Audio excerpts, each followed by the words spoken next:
I know you're a superhero fan. Marvel. Massive. Well, Marvel and DC. But And DC. Yeah, mainly Marvel. Okay. Mainly Marvel. Even though the films are kind of going a bit bad, still a fan? Yeah, I think, you know what that is? I think that's expectation. We got it very good for a while there, didn't we? They were really good, really good. And I think a lot of the writers, and plus there's a big writer's strike as well. But Yeah. a lot of the writers, a lot of producers that were involved in some of the early projects are either gone on to do other things. But I still believe that it's expectation. We expect so much. Also the throughput, like they're still putting out 2-3 movies a year plus TV shows, right? Well, I mean, I was watching. Funny enough, I was just watching yesterday, catching up on Agatha Harkness, and that was brilliant. I think the writing there was great. I actually thought the acting they were overacting, and I realised that's supposed to be what they were doing. So I was like, yeah, it was good. So there is I think the TV stuff, some of the TV stuff, especially when you can immerse yourself into the characters, is a lot better, and they're a little bit more mature as such. So they're for 16 plus, a couple of 18s and that type of stuff. So I've grew up reading comics, and I've collected comics, and I've still got thousands of comics. So I'm like, beggars can't be choosers. If they bring it to life and there's a half decent story, I'm happy. Yeah. So every superhero has an origin story. Mm-hmm. What is the origin story of the Rum Ambassador? Oh, I don't know about being a superhero. And who would play you in the film? Wow. Damn, that's a tough one. Who would play me in the film? Denzel Washington's too old. He is a bit, isn't he? But yeah, he probably could, yeah. They could use AI in the school, make him look younger. There you go. Maybe it's an animated movie. There you go. Yeah, exactly. Well, who played me? Probably Marshall Ali. Yeah, there you go. That's good. He's got some Caribbean inside him. Yeah. That works. But origin stories. For me, I think it's rum. When people say to me, how did I get into rum? I always tell them, a bit like Obelix, I fell into a vat of rum. Got my powers from there. And so I don't have to take a potion. I've just got the rum love and the rum banter, the rum chat inside me, and that's being a Jamaican, and it's part of my heritage and history, and I just love rum as a category. I love the stories about it, and always will champion it as a spirit category, and always have. So that's the origin there. I was born into it. When was the first time you can remember being aware of rum? And I'm saying aware, not drink, just in case. Yeah. Well, aware of it. I mean, because drinking, my gran and my mum used to say it was about 4 days old, a little bit on the nipple, put my head there and help me to sleep. Yeah. No, I think the first time I was actually aware of it as in the true effects, is when I was making drinks when I was young, I was about 8 years old. Very so poor we couldn't even afford soft drinks, squash and things like that. So the only way I can get a soft drink was sugar, lime, and water. So you'd make your own lime juice and that type of stuff. But then I used to always see my mum and her friends used to drink rum, and she used to have little miniature bottles inside a little cabinet. Caribbeans have their own little tiny miniatures. So I took a miniature of a green and yellow bottle of Jamaican rum. Carefully opened it, poured a little bit out into my my lime water and sugar, and then tried to put water back in the bottle, and tried to close the top to make it look like it had been opened, because I knew I'd get a spanking if they'd found out. But what I didn't realize is I was making a punch. I didn't know what punch was. They'd been heard of punch. And it made me think, when I looked at it retrospectively, is like, you made a punch without anyone prompting you. That means it was in your DNA to put rum, lime, sugar, and water together. Because I hadn't seen a book, I had never seen anyone on TV do it. I haven't even seen the adults make cocktails or drinks or even a punch as such. I just naturally added that to my rum, to my sugar and water with lime. So I suppose that was my first really proper encounter. And then in drinking this cocktail, what was your experience? Because obviously you're then in a little buzz. You're 8 years old and you're drinking rum. A little buzz. Didn't know what it was. I felt really funny and giddy. It was just really funny and giddy, and my mum didn't realise I was drunk, but I probably was, because I was probably in my room just hanging out. Just badly behaved. Even more badly behaved. Even more, didn't understand why I was doing it. But I do remember that little buzz. Didn't have a hangover, and if I did, I wouldn't even know what it was. So, that was my first experience. Of making rum punch. North London, Tufnell Park, Yeah. Carleton Road. Yeah. And then what about in your teenage years and early adulthood? Were you drinking rum there? Were you exploring it? Or Yeah. I mean, after my A levels, I was supposed to go to drama school. Got accepted into drama school down in I nearly forgot the area now because it's so long ago. Just down in Chalk Farm, Swiss Cottage, Central School of Acting, and I was going to take like 6 months off. I was going to go and work in a bar. My best friend Rafi at the time said, "Let's go and work in a bar." And I'm like, "Why?" And he says, "Oh, you're going to have loads of fun, flexi time, meet loads of girls." I'm like, "Sold, let's do it." And then went into the bar and started making drinks and come up with different recipes because I love chemistry. Also, I got O-level in chemistry, so I used to say like all the spirits behind the bar were my elements and cocktails were my compounds. O-level in mixology, basically. Exactly. So it was applied. I used to say to my teacher, "I'm never going to do this. I'm not going to become a chemist," but it became applied. So once I started making all these drinks, making these cocktails, having fun, of course, making lots of rum drinks, I loved it, and I never went back to education. I didn't go to drama school, and it was that I got that bug of being behind a bar. That was my stage because I also did A-level drama. So the bar was my stage, the customers my audience, and everything I loved and learned in school, I was now applying to a job, and I got the best of all the worlds. It's funny, like it's not dissimilar to my story. That I was studying drama, did drama at A-level, wanted to get into film or something or other. Same as me, and as is so common in Hollywood, when you're an unemployed actor, you end up in hospitality, right, waiting tables, and then you come to realise that actually you've got your own stage. Correct. I've always thought that there's so many elements to bartending that it combines something from every part of the human experience. 100%, you've got the history, the culture, the social stuff, you've got the chemistry and the mixing, you're dealing with flavors. You've got happy people, sad people. You're doing psychology as well. You're dealing with emotions and you're absorbing some of that emotion, but you're also trying to purge your own as well. But you're right. It encompasses so much different walks of life and different mindsets when you're working behind a bar. And I've just loved it. Always loved it. And when you look back and say, would you have gone this way down a different crossroad?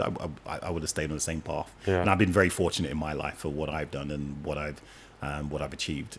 And bartending has always beaten everything else. And I've had other half jobs doing other things in other industries, including author now, which we'll get onto very shortly. How did your Jamaican heritage sort of factor into your upbringing and steer your direction? I think with Jamaican, any Jamaicans will say we are, even though we're a very, very small country, small island, small nation, we punch above our weight.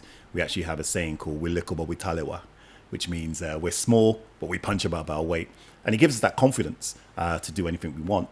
As long as we put our mind to it. So I think my Jamaican heritage has helped me in the industry that I'm in, and the walks of life that I've chosen, just because I've had that inner confidence that if you do get knocked back, you can get up and carry on doing, going forward, as long as you put your mind to it and you believe in yourself. So my Jamaican heritage has helped me with that. It's given me like a thick skin in certain aspects. So that's why I'm a proud Jamaican, proud British, 2 passports at the end of the day. But because of that fact, I do make sure that I'm equal in both, both parts there. So my Jamaican heritage has helped me. Plus, also the very first ambassador job I got in the industry was for a Jamaican rum company. Because of the fact I was Jamaican, they said, "Oh, you're Jamaican, you're a bartender. We'll make you a rum ambassador." What the hell's that? Fantastic. Never heard of it. So which rum was that? That was Wray Nephew. Wray Nephew. They set up in the UK in 1994. Did they really? It wasn't in the UK before that? No. It was an official company. They set up Wray Nephew UK. Lady named Jean Ann Kinlock. She was a general manager. They had another lady working for her for marketing, and she was an ex-Miss Jamaica, Debbie Taylor. I can't imagine why you wanted to take this job. Yeah, exactly. I know. Unfortunately, she was taken, but I actually met them. Funny enough, inside a studio booth. I was when I used to work in a bar in Camden, a place called Arizona. I used to always try and entertain my customers to have a laugh. And one of my customers was the marketing manager for a radio station called Kiss FM. and they were looking for someone to do an advert for. It was Wray Nephew's first advert that we were going to do on radio, and they needed someone who could do like an old Jamaican man, but also a young British guy at the same time. So bringing 2 people in that could do both voices and just do a really fun Jamaican rum ad. So he recommended me. I went into the studio, we banged it out. It went really well, and then when we were recording, these 2 ladies were sitting inside in the other booth, and they introduced me to them. It's like, oh, these guys are from Wray Nephew UK. You're doing the advert for them, and they found out I worked in a bar, and they said, oh, do you sell Wray Nephew? I'm like, well, we have Wray Nephew in there, but we don't actually sell it. I bring it in and then give it to some of the customers, ones I want to get drunk, and the relationship started from there. That I became one of their first accounts, and then started doing events for them, and then about a year later, they asked if I wanted to work 3 days a week as a spirit brand ambassador, which I'd never heard of again. I had to wear a suit, got my first business card, and this was about 95. Wearing a suit, that's fantastic. I don't think I've ever seen you in a suit. I know, exactly. Yeah, unless I'm stealing the car, I'm in court. When did the hat come though? The hat came about 2010. I was actually in Australia for my cousin's wedding, and one of his guests was into marketing, and he basically found out what I did about talking about rum and that type of stuff, and he loved the idea, and he says, oh, it's amazing, because being Australian, they love their rums. That's dubious, the rums they drink down there. Yeah. But and he was talking about marketing and brands and trademarks and things like this, and he says, oh, you should have some sort of trademark, something that makes people know it's you before you even walk into the room, and that type of thing. And I was actually in a shop called Target, or Target, as they call it in Australia, which again is applicable to part of my story, and saw a hat like this, like a fedora hat, and I was like, yeah, let me try that. I'll put it on. I was like, that's cool. Yeah, I might do that. And ever since then, that became the Rum Ambassador hat, the trademark. Yeah. And I always rock it. I always do it, and it became like, going back to the superhero thing, it became part of my costume. As like, you put the hat on, you're the Rum Ambassador. Yeah, like persona, like you become something. Yeah, that's it. Yeah. You take it off, you're normal again. And that can work both ways. It can work for the people who you're talking to or speaking with, but also for yourself. Yeah. When, a certain outfit or costume, I do quite a lot of running, and there's certain things that I like to wear. And then once that engages, I know that it's game time. It's game time. Yeah, correct. And that's how I feel when I do that. Now it's just part of me now. But I do consciously not wear it at certain places or certain times, just because I just want to be someone else. I want to be Ian Burrell or be Dad, or just go into a bar and not someone ask me questions about rum. Yeah. But it is funny when that happens, because I do remember years back when I was living in London, a bartender challenging me because I asked for a rum with apple juice, and it was a brand that he wasn't too happy with. And I was like, well, that's what I want. And then he actually said, well, you need to learn a little bit more about rum if that's the rum you're drinking. I'm like, well, one day someone will teach me. But until then, I'll have that with my apple juice, please. Thank you. And such. And my friend's like, you should have told me who you were. Tell me who you do. I'm like, no, let me in space. He enjoys his spice rums. Yeah. Oh, no. Poor guy. Yeah. Ever seen him again? No, I haven't seen him again. Enough. Probably got sacked. Yeah, probably. Yeah. So you mentioned Arizona in Camden. Arizona in Camden, 1990s. Yeah. My first big gig. Yeah, and then so when I first met you, you were running Cottons. Cottons, yeah. So let's talk a little bit about that. Yeah. So Cottons, I got poached by this little Malaysian guy who owned Cottons at that particular time, and that was in the early 2000s. So it was about 2000, the beginning of 2003 when he came and met me, and said to me, listen, you've been recommended by several people. I'm looking for a general manager to run my restaurant. I also want to try and make it into a rum place, a rum focused place. We've got loads of rums in there. We've got about 15. I'm like, all right. The bar I was actually in had like 60 in Stoke Newington, a little tiny small place called. That's a lot for that time, eh? Yeah. That must have been like basically everything available, right? It was pretty much, and loads of stuff that people brought back from the Caribbean. So more than what was available. It was definitely a lot more than what was available. So yeah, and I wanted to move because I wasn't really happy in the place I was, and it was a new challenge. It was like, you're going to be general manager of a restaurant. You've heard of Cottons. It was like the number one premium Caribbean restaurant in the UK, and but I hadn't been in there because one, it was quite expensive, but I'd heard about it from a lot of people. So to be the manager of there was going to be a great honor. So I said, yep, no problem. And yeah, took to it like a duck to water, become the general manager, floor manager, bar back, kitchen porter, bit of everything. When I found that you have to do everything when you're running a restaurant. And yeah, and it was brilliant. But that really helped me with the foundation of where the Rum Ambassador was going at that particular time. So it was an important part of my journey, Cottons. I think I spent my 30th birthday there. Probably did. Yeah. Probably did. I mean, I had a few hazy memories. So had a few people. Yeah, if it was hazy memories, then you definitely did. You had a few people, the Georgie Radeffs, the JJ Goodman. JJ Goodman actually moved 2 doors down just so he could be close to Cottons.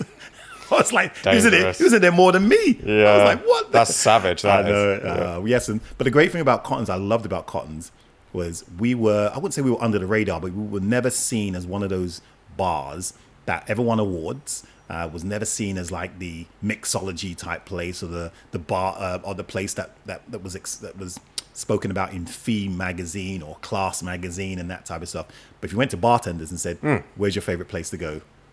7 out of 10 would say Cottons. Yeah, and that was happy for me. I was happy with that. Yeah, well, you mentioned JJ. I mean, it's a bit like some of his bars, really, where it's just like fun. You know, LCC is one of my favorite and all-time bars. Yeah.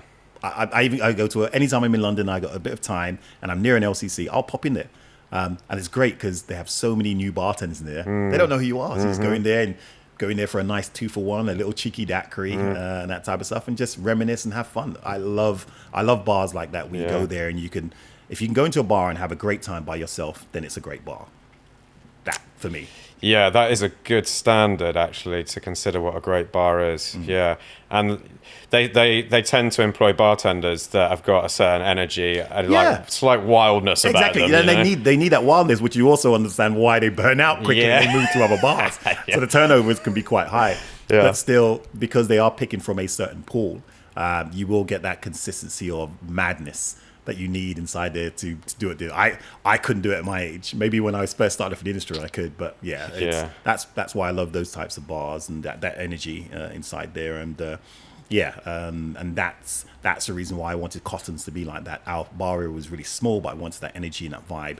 When it came to the restaurant, it was always packed. It was always full because we knew it was going to attract the right type of clientele that would spend the money on what we were looking to charge for Caribbean food.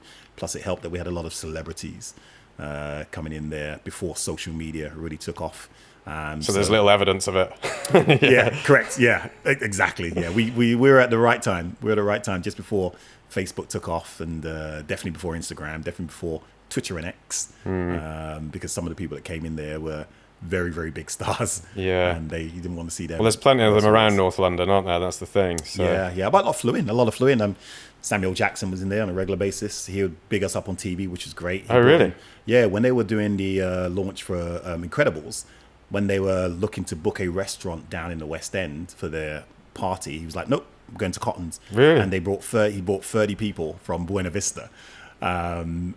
These movie pods were like, "What the hell is this place?" And that kind of thing. And then when they left, they're like, "No wonder why we love this place." Yeah. Samuel didn't drink, so he got some of the best non-alcoholic cocktails. But he would bring people there. He would always turn up as well with a friend when he was in town. We had the Jay-Z's of the world, the Mary J. Blige's Chelsea football team with a top team. Wow, I didn't know you hit so many celebs at the time. Yeah. I mean, I've had Didier Drogba from Chelsea, Frank Lampard. They didn't bring Mourinho in, but they were the best team in the Premier League at that particular time.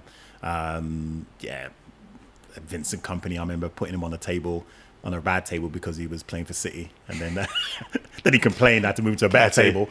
Petty, that is. But so Amy Winehouse was a massive regular inside there, and again, it was good that we didn't have that social media aspect because she got really drunk once and fell up the stairs, and the whole bar turned around and saw her on the floor, and I helped her up and that type of stuff, and she was having a bit of a bargee of a boyfriend, but true to form then. Yeah, exactly. But next day, I think it was the Mirror or the Sun. They phoned up and they said, "Oh, we heard Amy Winehouse was drunk in your place." I'm like, "Don't know where you got that from." Yeah. I'm like, "Yeah, well, we heard that from a couple of people." I'm like, "Well, maybe they were drunk, but I was here all night and Amy wasn't drunk. She was there having a meal. She left. And if you say she was drunk, I'm going to make sure we try and find a way to sue you." Yeah. At the end of the day. So I'm like, "No, you're not going to disrespect any of my customers just so you can write a lot of rubbish on there and that type of stuff. What happens in Cotton stays in Cotton." Shameless, isn't it? Yeah.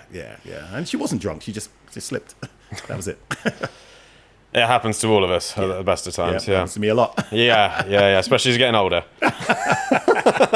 Just getting up, that's a hard part. Exactly. Yeah. So what about RumFest? RumFest, yeah. So RumFest again, that evolved while I was at Cotton's. During when I first joined Cotton's, that's when I had the idea of being this like global rum ambassador figure, because I'd started traveling around the world, talking about rum, mainly from an Appleton perspective. But then I realized that rum was more than just Appleton. So I started visiting a few drinks events, whiskey events, beer events, wine events, and was like, why is there no rum event? And then went to the Caribbean to a couple of what they call rum festivals or rum events out there, but they were just very local centric. So they weren't an international event that attracted people from all over the world. And I was like, right, I want to create one of those. So yeah, in 2007, I created the very first international rum festival.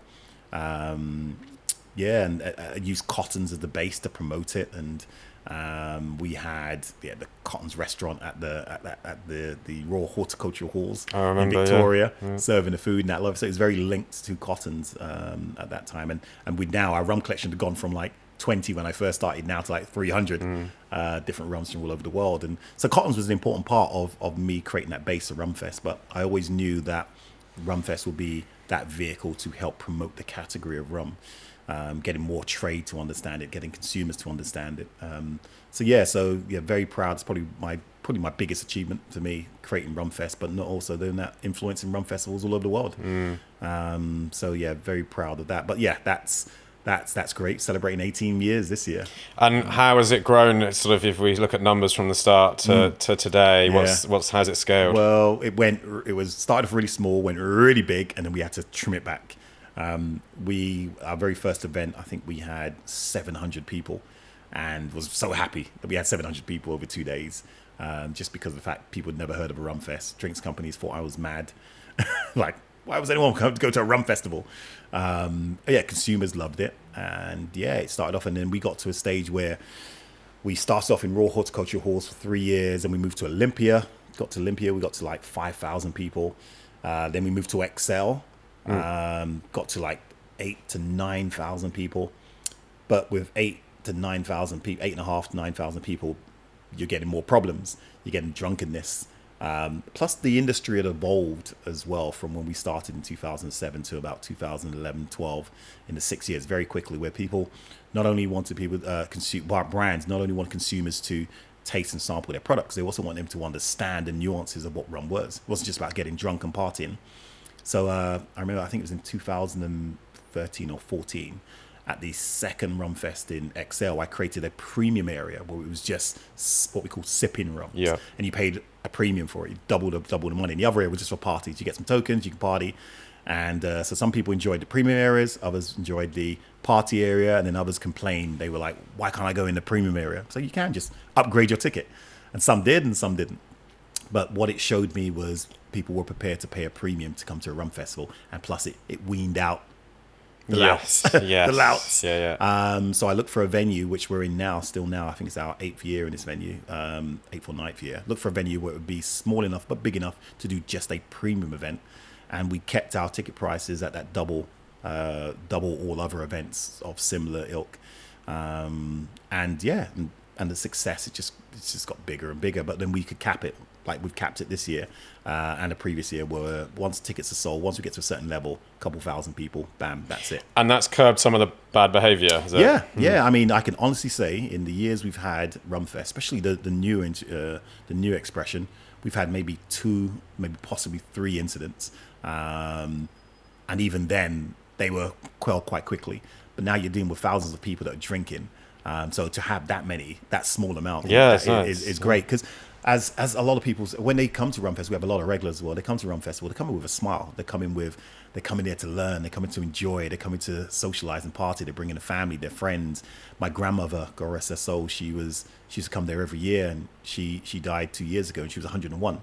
Wow. And she used to come there all the time. She'd bring her father, a pastor down, Father Charles, who used to come and bless the stands and loves his rum as well.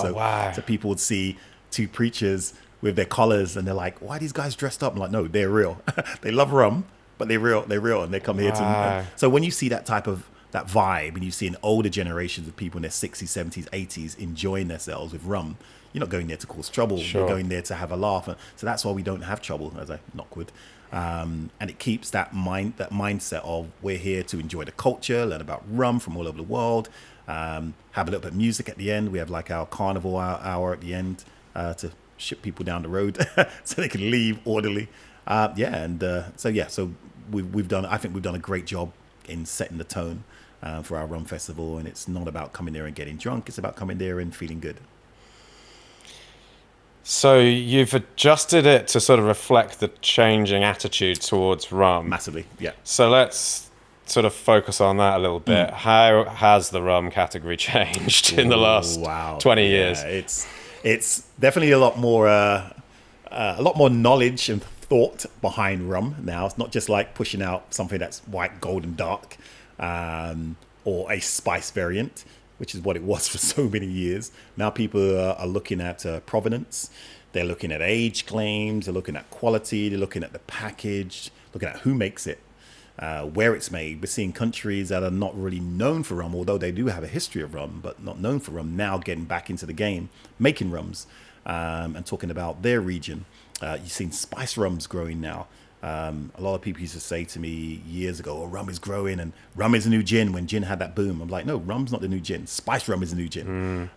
Because spice rums are easy to make. They don't really have rules and regulations in spice rums, the spice variant. Of course, as it turned out, spice gin was the new gin as well. Yeah, exactly. Yeah, that as well. And that as well. You have pink gins and flavored gins and gins that had no juniper in there whatsoever and things like that. That was my take or my answer to when they said, rum's a new thing, it's going to be the new gin. I'm like, no, spice rums are, because you're going to see more and more spice rums being made, and because there is a lack of understanding what rum is, that's just going to be thrown into the same category, and now everyone's going to assume that anything that's made from sugarcane is rum. I'm like, no, it's not. There are different styles of rums, there are different interpretations of rums, and what I try to do at RumFest is try to answer some of those questions that people will ask about the category of rum. No one's ever going to know. Even myself, I've been learning about rum, and I'm still learning about rum for several years. No one's going to know everything about rum, but it's that journey. It's that journey of enjoyment, of discovering new things about the rum category.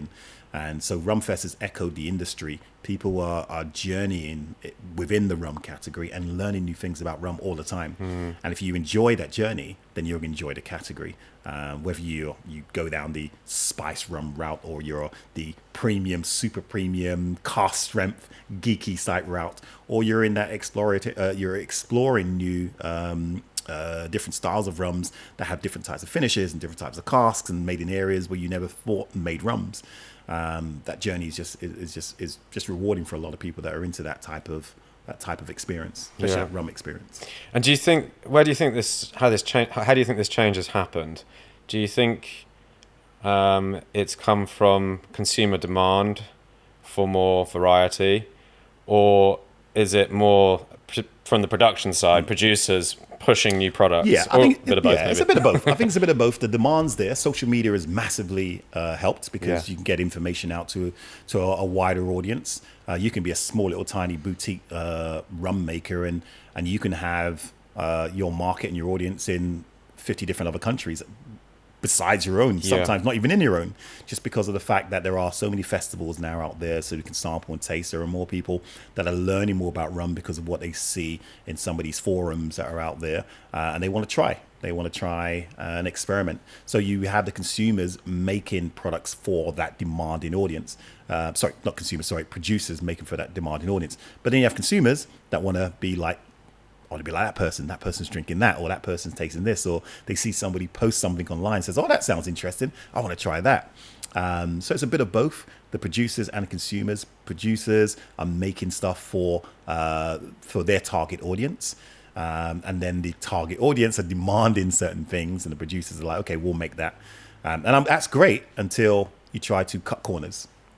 It's when producers try to cut corners to try to satisfy that demand for consumers. Sure. That's where the problem lies, because the lack of knowledge within rum means that you can easily pull the walls out, pull the wool's eye.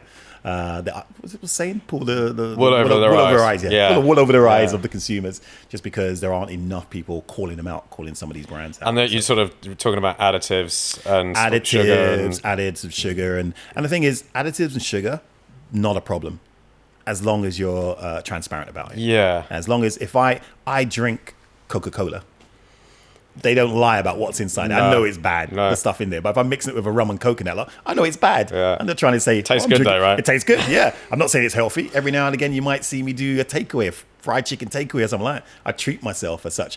I know what's in there. I know it's bad. Every Christmas, I'm drinking Baileys. I know it's in Baileys. But it's a guilty pleasure.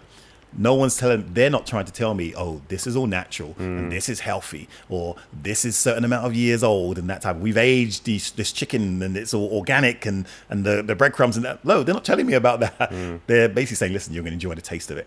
So I respect that from rums or brands that say that. Yes, we've added sugar in our product. We're not trying to say this is all natural.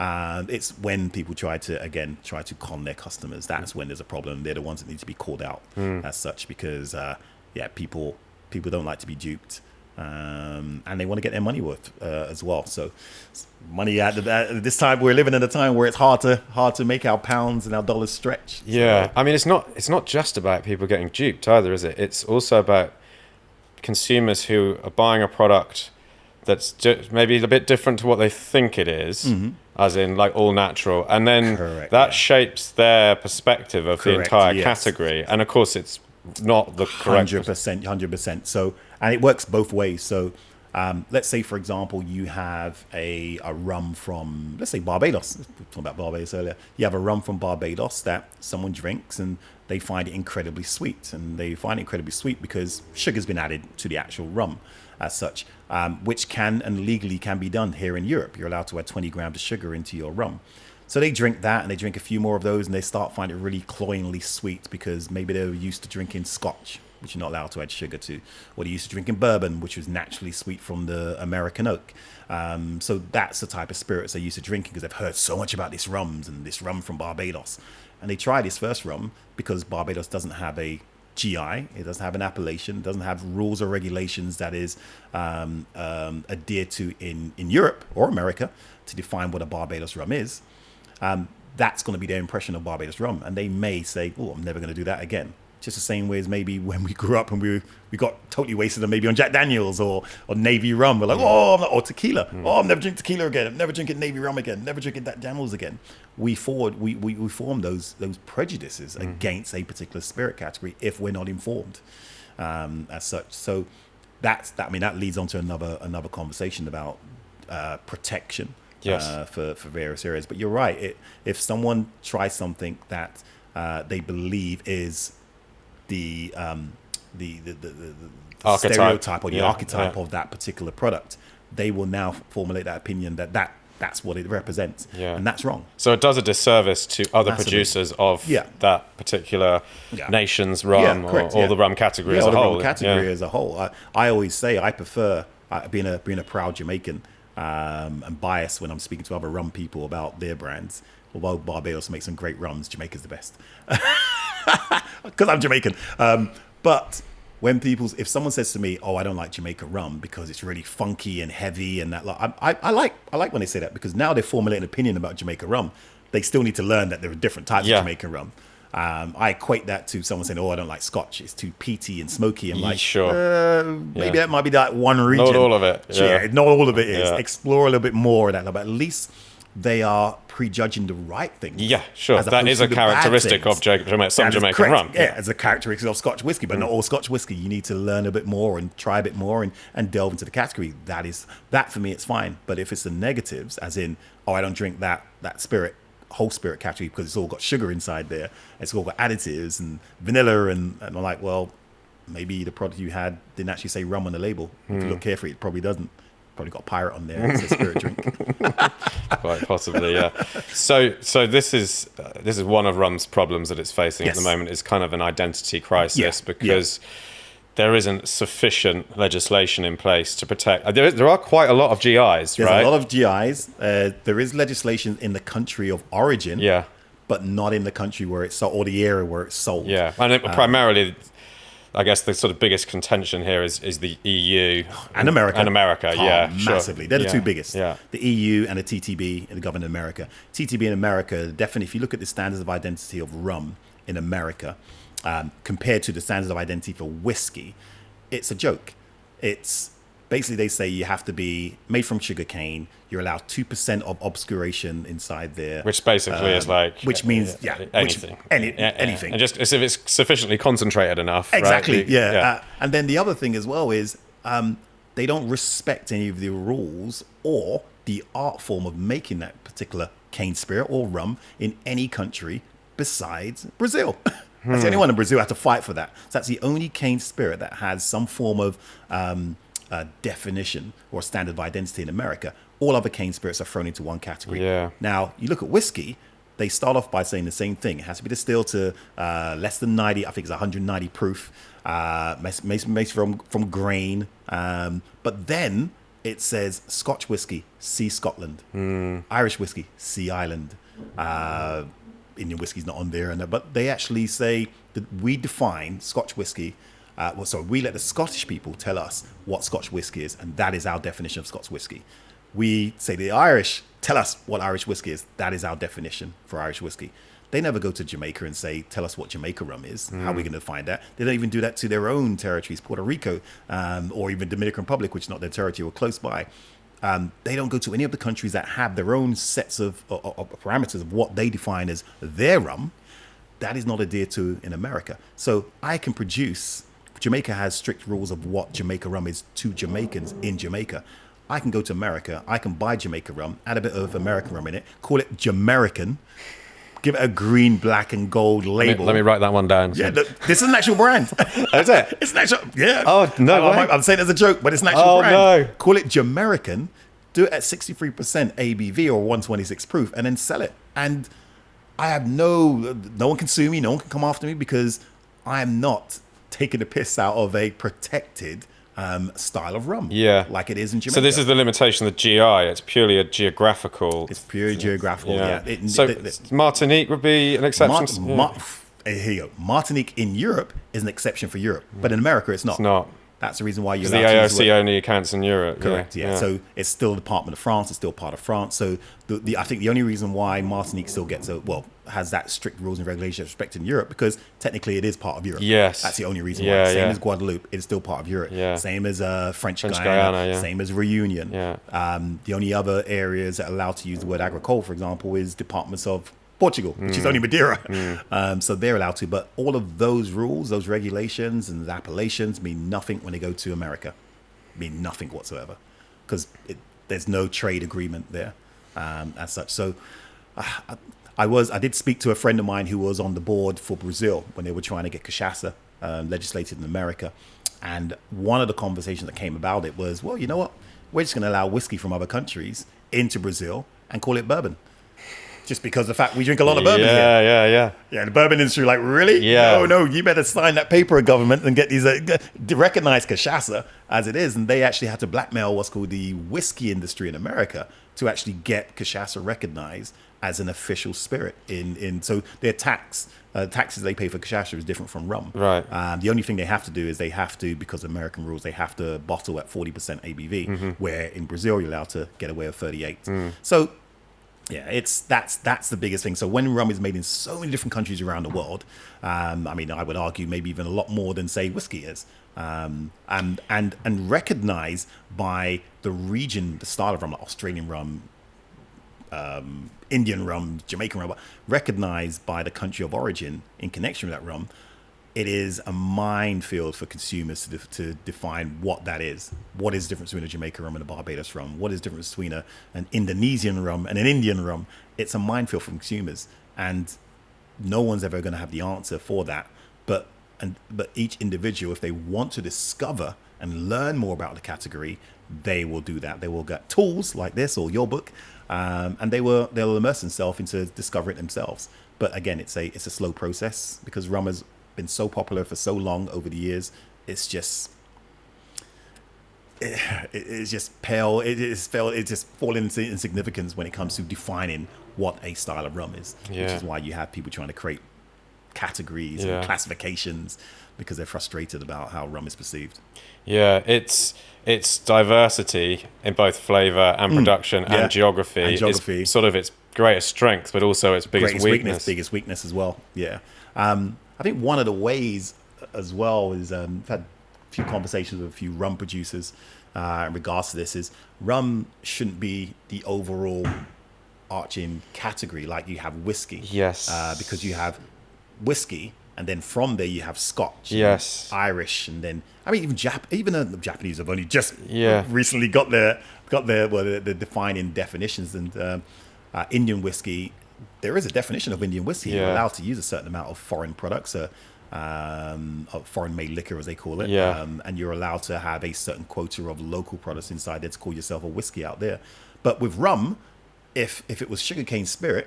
We can't even call it sugarcane spirit because you've got gins and vodkas from there. But if it was aguardiente or something like that, aguardiente de cana or something like this, then you'd have to have rum coming from there. You'd have to have cachaça coming from there. And Agricole may argue, do we come from rum or do we have our own separate thing?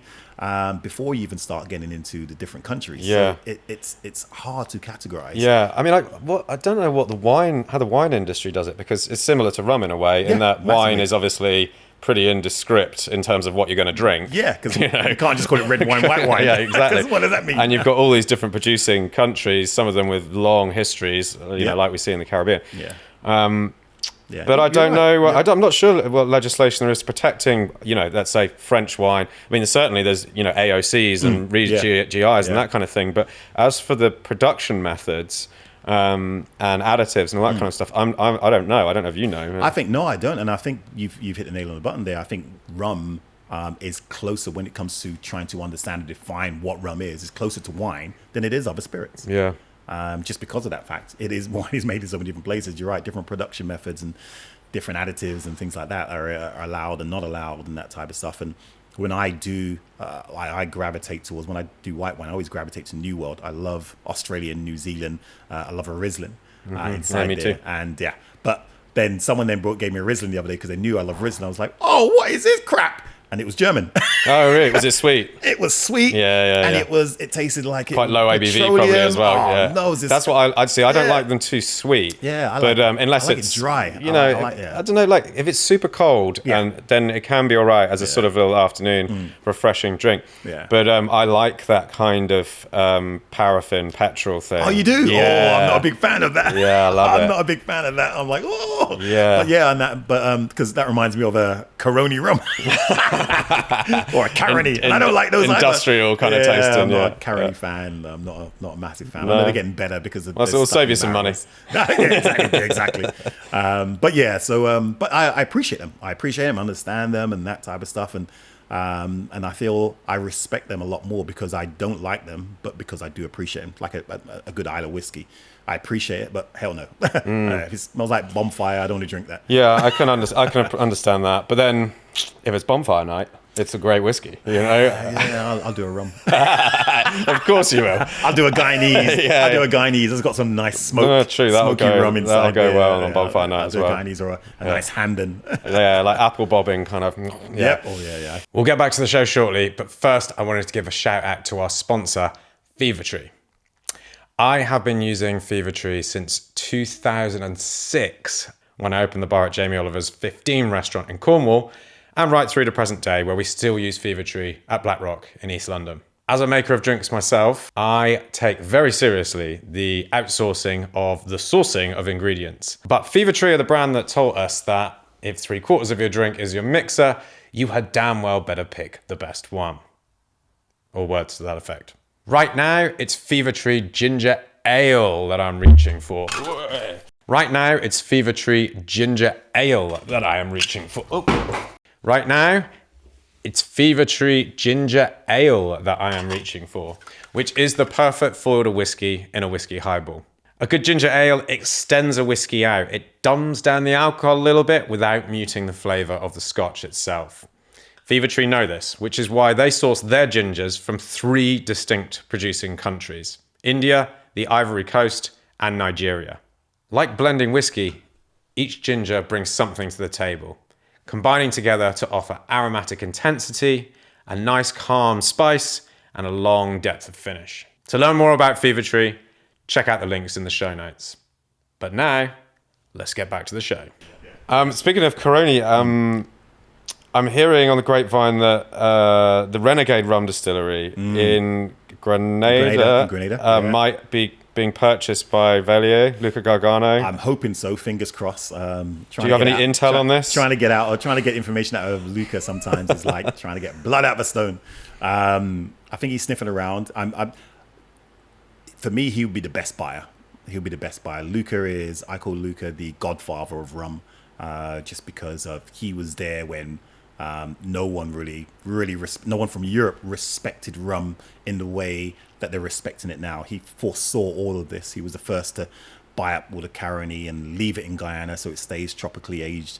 Take it from Trinidad and leave it in Guyana so it stayed tropically aged. He was the first to start doing all these independent bottlings that were like quadrupled in price. He wasn't the first to do the independent bottlings. There were other guys doing it, but he was the one who took it to that next level, where he got the geeks purchasing it and buying it and demanding it and raising the value of rum, which is great. Which is again double-edged sword, because I've always said rum is underpriced, undervalued, and now people are paying a premium. People say, "No, it's too much now. It's too much." I'm like, "Well, if you can't afford a Foursquare exceptional cask, there's a great Dorleys you could drink from the same distillery." Yeah. So hey, it's affordable for some people. At the end of the day. The liquids, it stacks up against whiskies of similar price. Easily. Exactly. Easily. So Luca's the godfather. So I'd love him to get involved and buy Renegade. I was out in Renegade last year, and it's a great project. I love what they were doing, but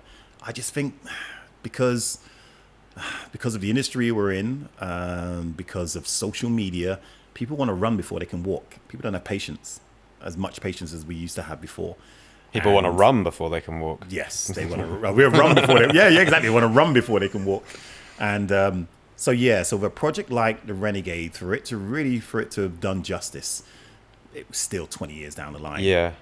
To get all these old casks and old stock, and they look at Foursquare, and people say, "Oh, Foursquare is an overnight success." Foursquare is an overnight success, but it's taken 14, 15, 16 years for it to become an overnight success.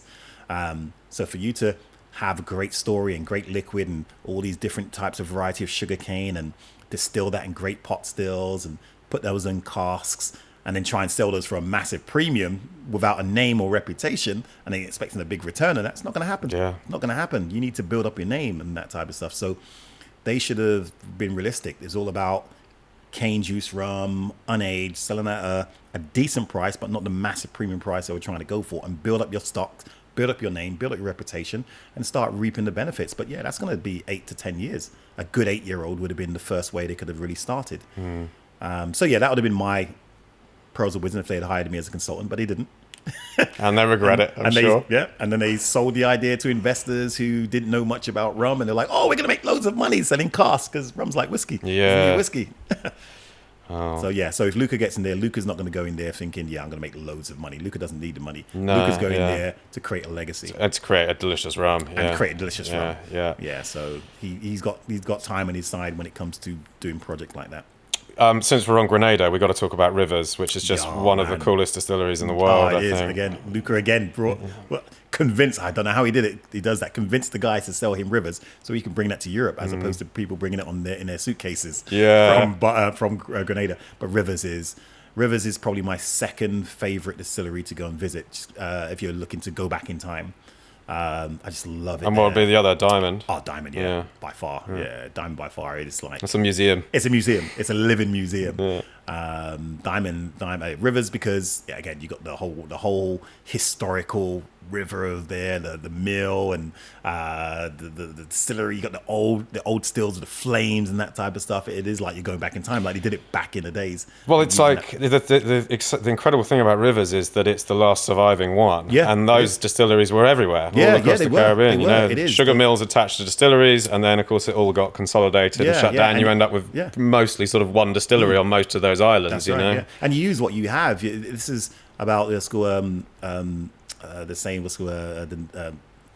what's it say? The necessity is the mother of learning, innovation, of innovation. Yeah. So to build your distillery in a place where you're going to take advantage of a river coming down to turn your mills and power your energy that you need inside there or even using windmills like they used to do back in the day. So you're building from Barbados, you're building your distilleries maybe up the north because you've got so much more wind there, and that's going to power your mills and power what's called your cane crushing. It just showed ingenuity from back then. And then we mentioned Guyana. Guyana for me is like the DDL is like it reminds you of Highlander, where there can only be one because there's only one distillery there. But what they've done, you know when you kill a Highlander and you take their power as well. That's kind of what it did. It sort of absorbed all of these distilleries. That's right. You got Port Morant, you got Utflot, where it's called. You got Utflot. So they closed down all these other distilleries, took their best still, and put it into one place, and now they can make countless amounts of different styles, replicating any of the big distilleries that are in Guyana. It's all in one place because they've taken all their power. So there's so many different styles of rums that can be done in one site with all the Saval stills, the Port Morant, the single wooden pot still. They can create a distillate from the old Utflot distillery as well. You got the single wooden pot still, proper original coffee still that they bring out like for 6 months of the year. It's like going back in time. I think they're being a bit more opening up with tours these days as well, aren't they? Like it used to be pretty hard to get in there, and you couldn't take pictures and all this kind of stuff. It was very hard to get in there. I mean, it's not my most welcoming place to go to unless you know a good tour guide as such. And I'd love to see them do a little bit more proper geared up tours. I think tours of rum distilleries is an important part of the local economy as well as the rum's economy. You're creating ambassadors for your brand by showing them your home. So I'm all for distilleries spending a lot of money, a lot of investment in creating tours and showing people what they do as such. I also feel, unfortunately, because in our sense as rum countries seen as so-called developing countries, we don't have the finance and the money to make a brand spanking new, sparkling distillery that you're going to look at and say, oh, this is nice. This is all brand new. And our distilleries looks like they've just been there for 200 years.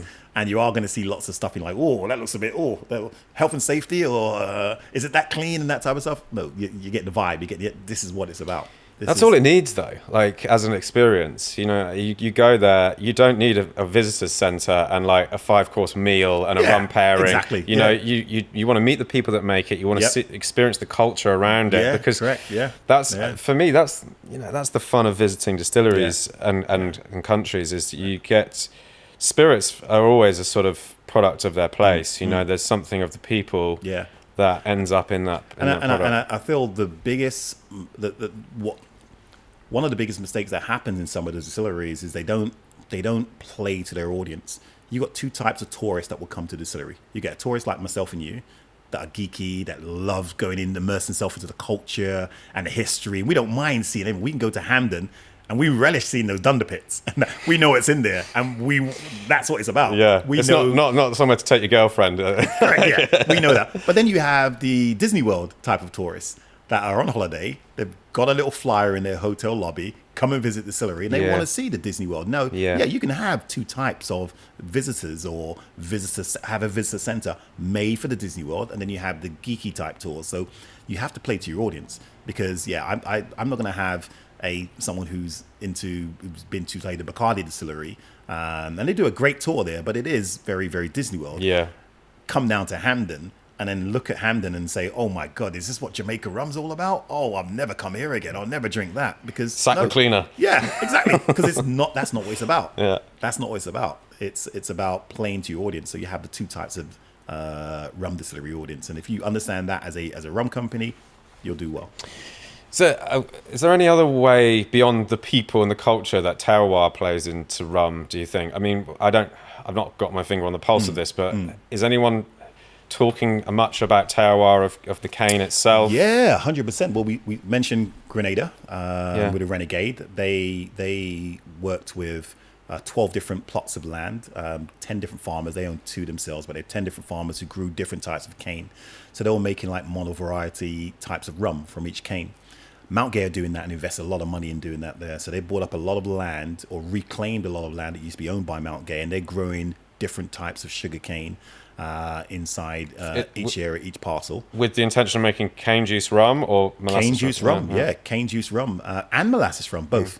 Because the other thing we've been so pre-focused on as bartenders, as rum people growing up in industry, we always pigeonhole cane juice to the French-speaking islands, molasses to the English-speaking islands. Where if we go into history and look at history, they're making all types. You just made whatever you had available. You made rum from cane juice, you made rum from molasses, you made rum from skimmings and scum and whatever's available. If you made more money from sugar, you'd make more rum from molasses. If you couldn't sell your sugar, you'd make rum from juice, but you still had to sell and make rum. And that's why when you see Foursquare and you see Mount Gay making rums from cane juice now, they're not making agricole, they're making Barbados rum. Because that's how they did it 300 odd years ago. So Mount Gay are making both styles. They're making rums from cane juice and they're making from molasses, but they're making their rums from one type of sugarcane from one estate. And they've just started releasing.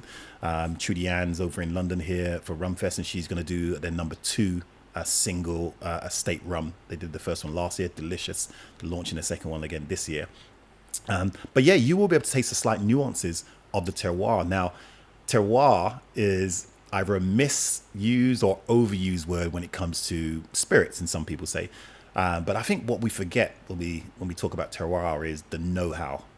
It's the know-how and the people that make it. Yeah, Joy Spence used to say this to me.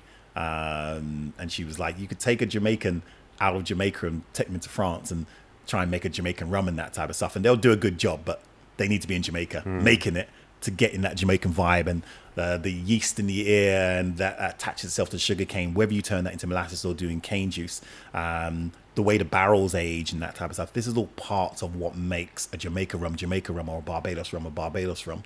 And even parts of the islands are that same way. Richard Seale and Trudy Ann Branca, when they're making their rums at Foursquare and Mount Gay respectively, they could make exactly the same rum. But because they're in different parts of the island, once they've put that to bed inside in their cask, those are going to be 2 different rums. Yeah. And they've made it slightly different. They try and make it as similar as possible. But the yeast in the area, the environment in the different area, even the cane they use to actually make their molasses or their juice from that same island is going to be different. That has to be part of the whole terroir conversation when we're talking about rum as such. And some of them are very slight nuances, some are quite distinct.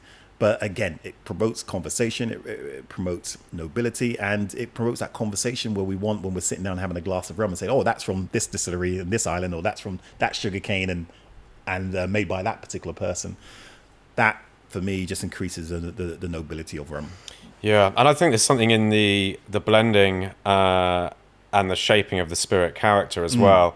Obviously, with fermentation, you might get natural yeasts and that kind of thing that come into play. But when you're making distillate cuts, and also when you're blending after it's been matured, there's something about local taste preferences that come into it, and subconsciously most of the time. You're so it's right. Like, this tastes good to me because I am used to eating and drinking these things. Thank you. Exactly. And one of the stories I used to always say about defining rums, working a lot with Bacardi, both of us working a lot with Bacardi, and Bacardi gets a lot of stick from certain rum drinkers because they say, oh, it's vodka. I'm like, no, it's not. It's Puerto Rican rum.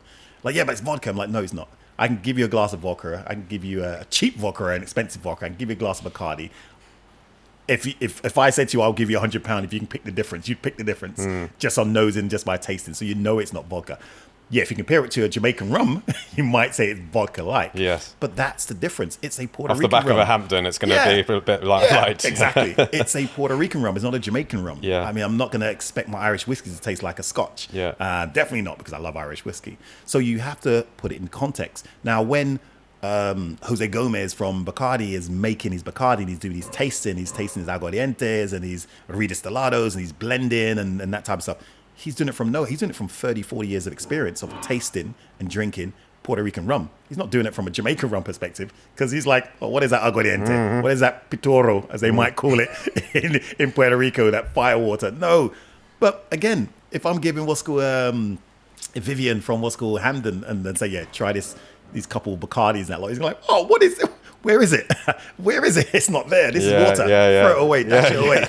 Give it to him at 75% alcohol by volume. He says, oh, this is oily. Oh, this smells horrible. But that will be that 75% aguardiente is going to be the character, the subtle characters that the Bacardi needs in that blend to create something really light and subtle that is great for the Puerto Rican palate. Yeah. So you're so right. It's the part of that know-how, and it's the understanding of the drinking of that local rum and making up a local and rum. its use case as well, right? It's how you're going to be drinking it. Is it going to be mixed? Is it going to be mixed? Is it going to be... I know that I'm very surprised that, but it makes sense. A lot of people in Puerto Rico, when they're drinking Bacardis or the Don Q, well, drink it with just a soda. As such, I'm like, no sweetness inside there. Like, no, it's got enough sweetness in there. That's how I drink it. I'm like, wow. But then in Jamaica, they're drinking Wray Nephew neat with a bit of water on the side. I'm like, what? Yeah. So yeah, it's culture. It's the culture of drinking your rum. So with that in mind, it's ungainly because there's so many places that produce rum, but is the best way to classify your rum just by sticking the country of origin on the front of it? Amen. That's what I do. I start off with that. Again, you're not saying that all rums from that country is exactly made the same or it's exactly the same way. Just the same way as if we're talking about Scotch, we know the different regions. I'm still trying to work out what the difference is of Highland and Lowlands in flavor profile. Not a lot these days is the answer. Well, there you go. I'm still trying to. But I can tell you the stereotype of an Islay whiskey. As such, and I know there must be smoky and peaty whiskeys from Speyside, which is my favorite region. Yeah, the whiskey classification thing, I think, fell apart a little while ago because all styles of whiskey are made in all parts of Scotland now, and beyond Islay, which, I mean, it's not exclusively smoky whiskey. There are expressions and distilleries that don't make smoky, but there's sort of certain broad brush strokes you can make. But on the whole, it's not a great way to rely on. No, I fully agree. Yeah. But what it will do, which is important, is if you see the word Scotch in front of the word whiskey, it then gives you a mindset of what the product possibly could be. First of all, you think of quality. Yeah, because it's regulated. Secondly, if you do know about Scotch, you might say, oh, it's 3 years old minimum. You know, if it's single malt, then it's from a single distillery. You know, it's various different types of cask inside it. But you have a prejudice, a positive prejudice of what's going to be delivered to you before you even dive into the bottle. And that's the reason why I say the country of origin for rum is important, because if I see the word Jamaica in front of a rum, I have a prejudice now about what Jamaica rum is going to be. Now, it could be a Monimus, it could be a Hamden, two big extremes, but at least I have a certain idea of what I'm jumping into. Because when I taste it, I'm like, oh yeah, that's definitely not a Hamden. That's probably a Monimus. It's quite light. It's probably multi-column still, maybe a bit of pot added to it. Or if it's a nicely blended rum, it might be one of the Appleton range. But what it will tell me if I've dug into a little bit of the history of Jamaica rum, then I know that it's made locally. It's used in water from local. We could use different types of yeast inside there. Molasses may be local, but it may be imported in there if I want to go that far. But it would have been made by a Jamaican in Jamaica as such. And if there's an age statement on the bottle, that is the youngest product inside there. It's not an average age or a Solera age and things like that. So I have a certain type. I can pigeonhole what that product's going to deliver even before I dive into it. And then I can then talk about flavors. I can even go even more geeky if I want to talk about pot still, column still, and that type of stuff, which again, only really appeals to 1%, if that, of the rum drinking population. Yeah, so do you think that at this stage in rum's sort of evolution that starting to then throw additional terms like pot still, coffee still, blended stills is probably not necessary for the average rum drinker? I totally agree. It's not necessary. I'm not sure I agree, but I'm just putting that out there. I don't know. I'm not sure. I agree with what you said. You agree with what I said, yeah. No, I mean, I break down the rum consumer into three main categories. I've got the 1%, the geeky, ultra geeky. They can tell you the dress size, the shoe size, the master blender, the distiller, and that type of stuff. Labels like single rum, single blended, traditional, that is for them, and they understand that because they've invested time into learn more about that particular style of rum, and they're looking at rum in a way that, say, Scotch whiskey drinkers will drink that, will look at their particular product. Then you have the 9% underneath. They're the influencers. They're the ones who go on social media and they'll drink the latest new rums, and they will spend the money on the new designer rums as such, and quite happily do that because they know it's an investment. They know they can say something about themselves, about what they drink as such. They may not know the finer details of the geekiness of rums, but they progressively will get there as such. And then you have the 90%, which is most rum drinkers who still think Sailor Jerry's a rum. They still think Malibu's a rum. And I throw all of them in the categories, drinking spice rums and still calling it rum as opposed to calling it spice rums. I call that 90% that will say I'm drinking a spice rum as opposed to rum. They're just verging into that 9%. I give them that credit because they're not just saying, oh, it's rum because it's got rum on the label. The first step is to acknowledge spiced rum is different to rum. Thank you. Yeah, exactly. So the use of like the Gargano what's called system and that will appeal to that 1%. The 9% will understand it to an extent, but it's not major for them. I mean, for them, it's more of, I want to drink a Mount Gay extra old or an Appleton 21-year-old because it's 21 years old, as opposed to it's pot still, column still. They probably wouldn't even know that. They'd probably think maybe it's 100% pot still because they haven't digged into the layers of what Appleton do and how they make their rums. They may verge into the Hearts collection created by Luca and Appleton because that is 100% pot still. But that 1% definitely would have been in there. And having that Hearts collection because it's a story, it's telling the history of Appleton. It's using these old stills that they don't use as much for the regular rum. So that's a difference there.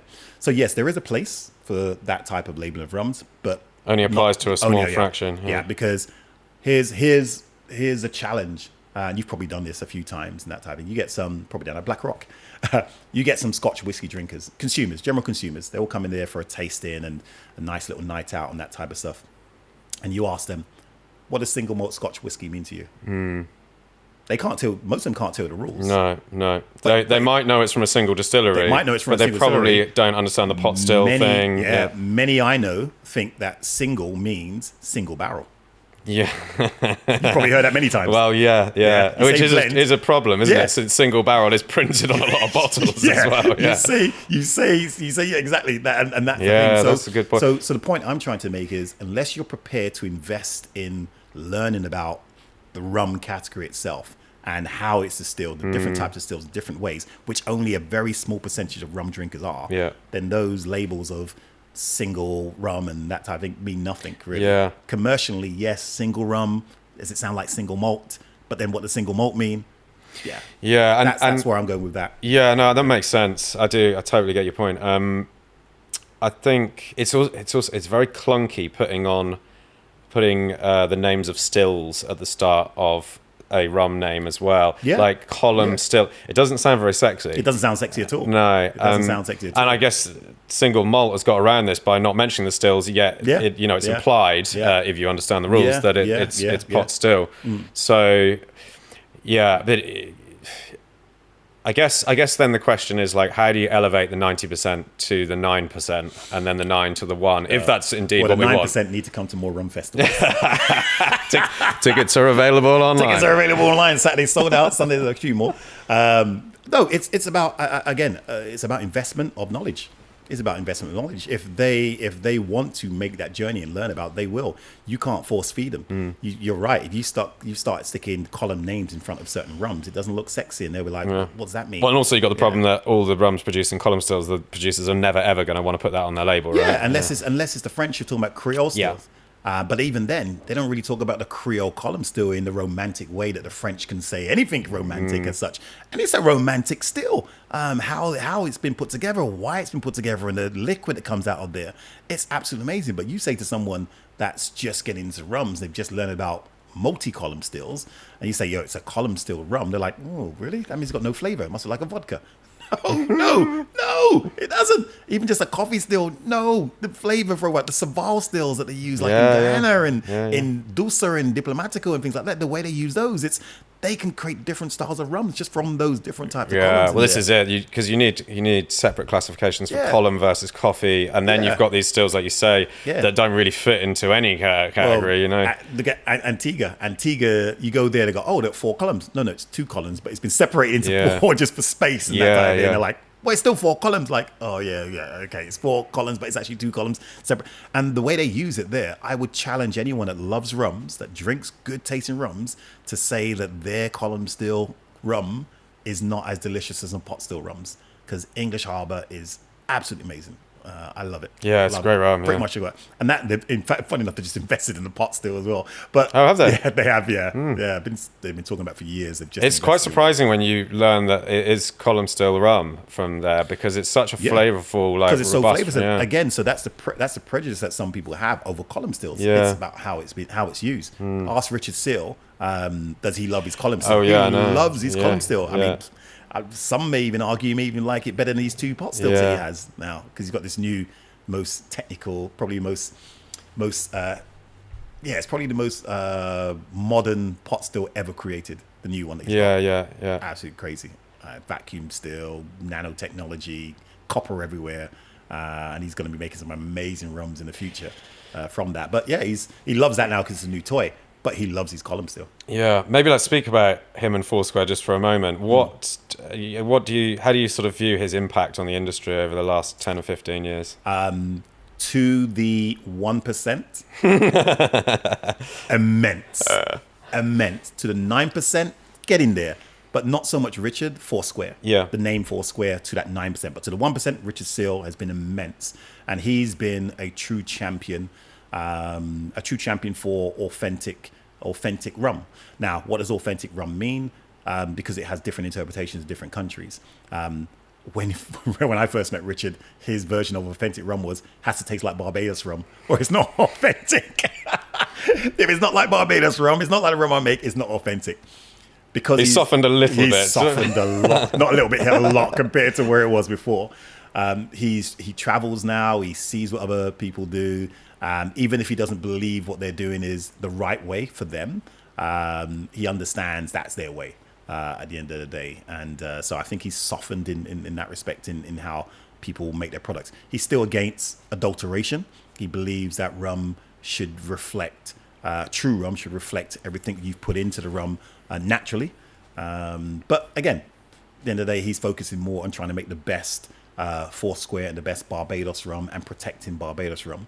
So he's been immense in propelling the category of rum. I would say him and Luca Gargano, to those 1%, those geeks that are now quite happily pay £200-300 for a bottle of new rum. Yeah, but I mean, it's the influence on the rum industry as well in sort of showing that rum can command these prices and win these awards. And I've seen that. So very fortunate as a ambassador for the category. I work with a lot of different brands, and Richard's name comes up a lot in conversations. But I've actually seen rum brands, and they haven't admitted it, but I've seen it. I've seen rum brands change the way they look at their own products because of what Richard has said and what he's done over the last few years. And that's been quite funny. And they haven't admitted it, but I've seen it. And I've said, this is what you did before. This is what you're doing now. You're now redoing labels. You're now creating new SKUs. Because of the fact of what's happening over that little tiny island in Barbados, such. And that could affect the 9% or even the 90% going forward. Yeah, it could do. It could filter down. It could filter down. I'd say that 9% is growing all the time. But the 9% is also bringing in a lot more. The 90% is also bringing a lot of new people into rum, because sometimes people's first expression of rum is a flavored variant in, say, Florida. And that type of stuff. And that's their first expression of rum. So that 9% is always going to be there, and it's always going to be growing. It's how many of those people leave or evolve, I should say, from that 90% into the 9%, where they're now saying, oh, that dragonberry product I was drinking is not rum. But this rum I'm trying, it's got a really nice natural fruit flavors inside there, because apparently it's coming from this American oak barrel that they use to put their products in. So I'm getting those stone fruits. Did you say it was? Did you say I'm getting a little bit of vanilla, natural vanilla? Yeah, I'm getting all that. That's that 90%. That's just evolved into that 9%. Yeah. They're now trying a young rum that's got no sugar or spices or flavors inside there. So it's always evolving. It's always moving. But yeah, that I think the Richard Seales of the world has helped get people to understand that you can command those crazy prices for rum. But again, Luca has been a massive influence for that as well.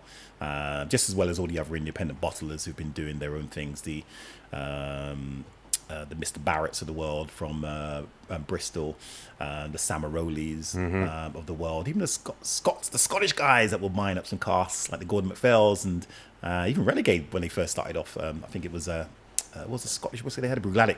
Yeah, Bruichladdich, Bruichladdich, they bought up some Mark rums. Rainier, Mark Rainier bought some rums and that lot and started launching those bit before its time, because they were trying to run a bit too fast, using some really crazy wine casks to finish off their rums. But yeah, it's I think Richard has shown the way, and it's influenced other big rum brands to do what he's doing, and rightly so. So he won't say that he's influenced these brands, but he has.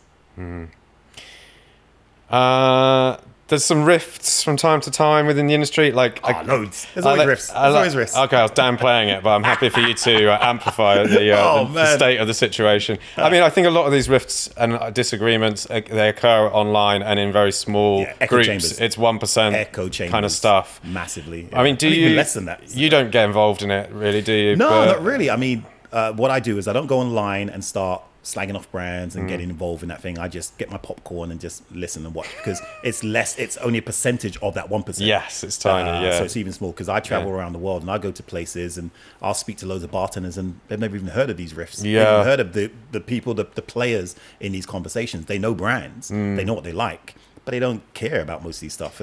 And that's what some of these guys in these echo chambers forget, that there's a lot more people drinking rum out there that don't know who they are. Yeah. A lot more people drinking rum that don't care about these conversations. They just want to drink something that makes them feel good. Yeah.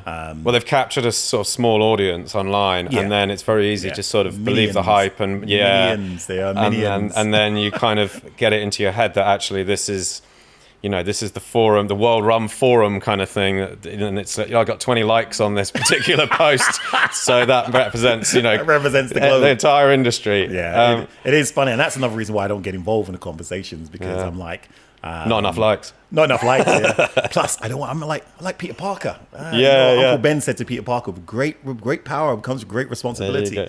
And the only time I will use that responsibility is if they are ethically wrong, if there is ethics that I disagree with. Yeah. There's a couple of brands I've done that and I've called them out on in certain ways. And they've made change. It's been positive change in regards to.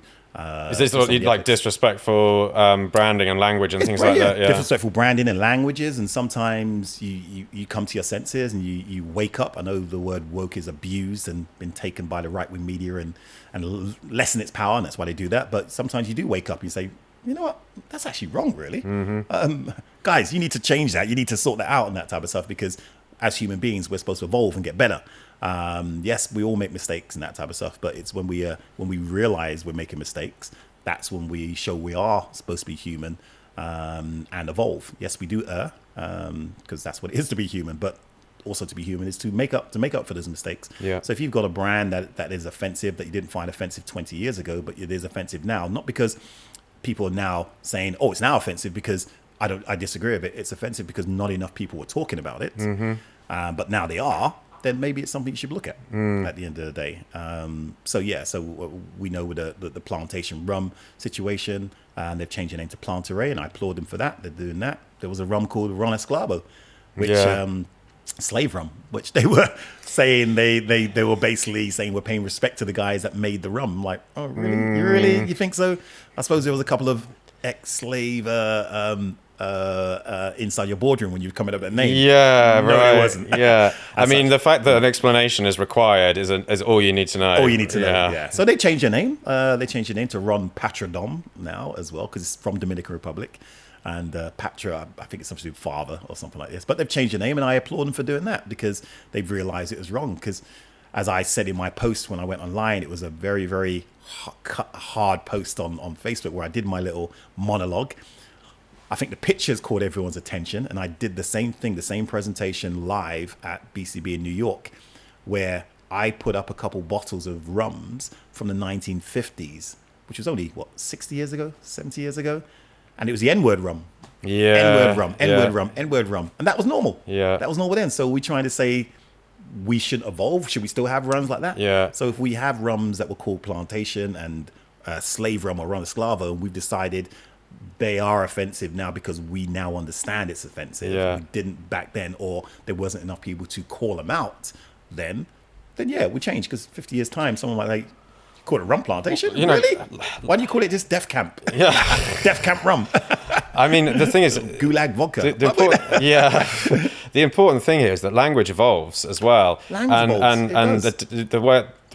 meaning of words changes as time goes on. Yeah. And some of these words may not have been offensive at the time, But they are now. And so that could be hurtful, and it needs addressing. Well, there's that, but there's also the point I made to, and the point I made to the owners of Plantation, and the point I made to the owners of Ron Esclavo. I said, one of the things that I've seen a lot of when people create new brands or when they create new concepts, they have focus groups.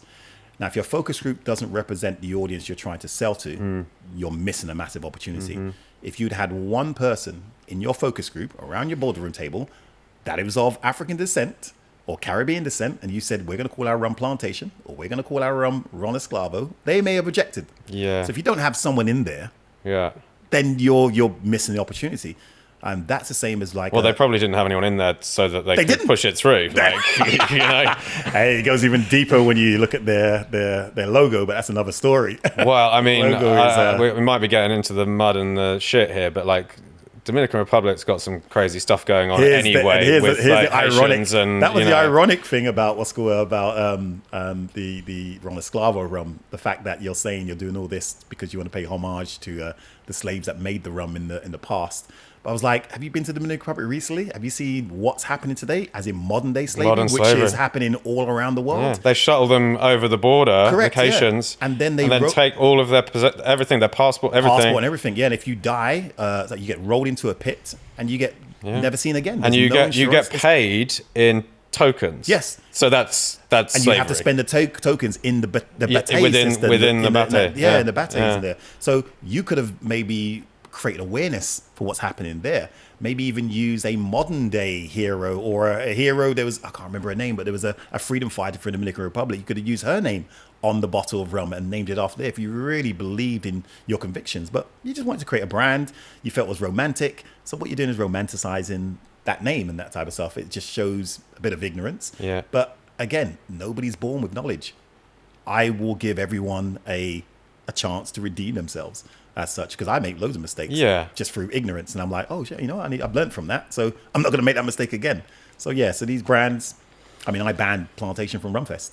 Yeah, they weren't allowed to exhibit at RumFest because of that fact. I said, change your name and we'll have this conversation again. Same as I did with Ron Esclavo. Change your name and we can have this conversation.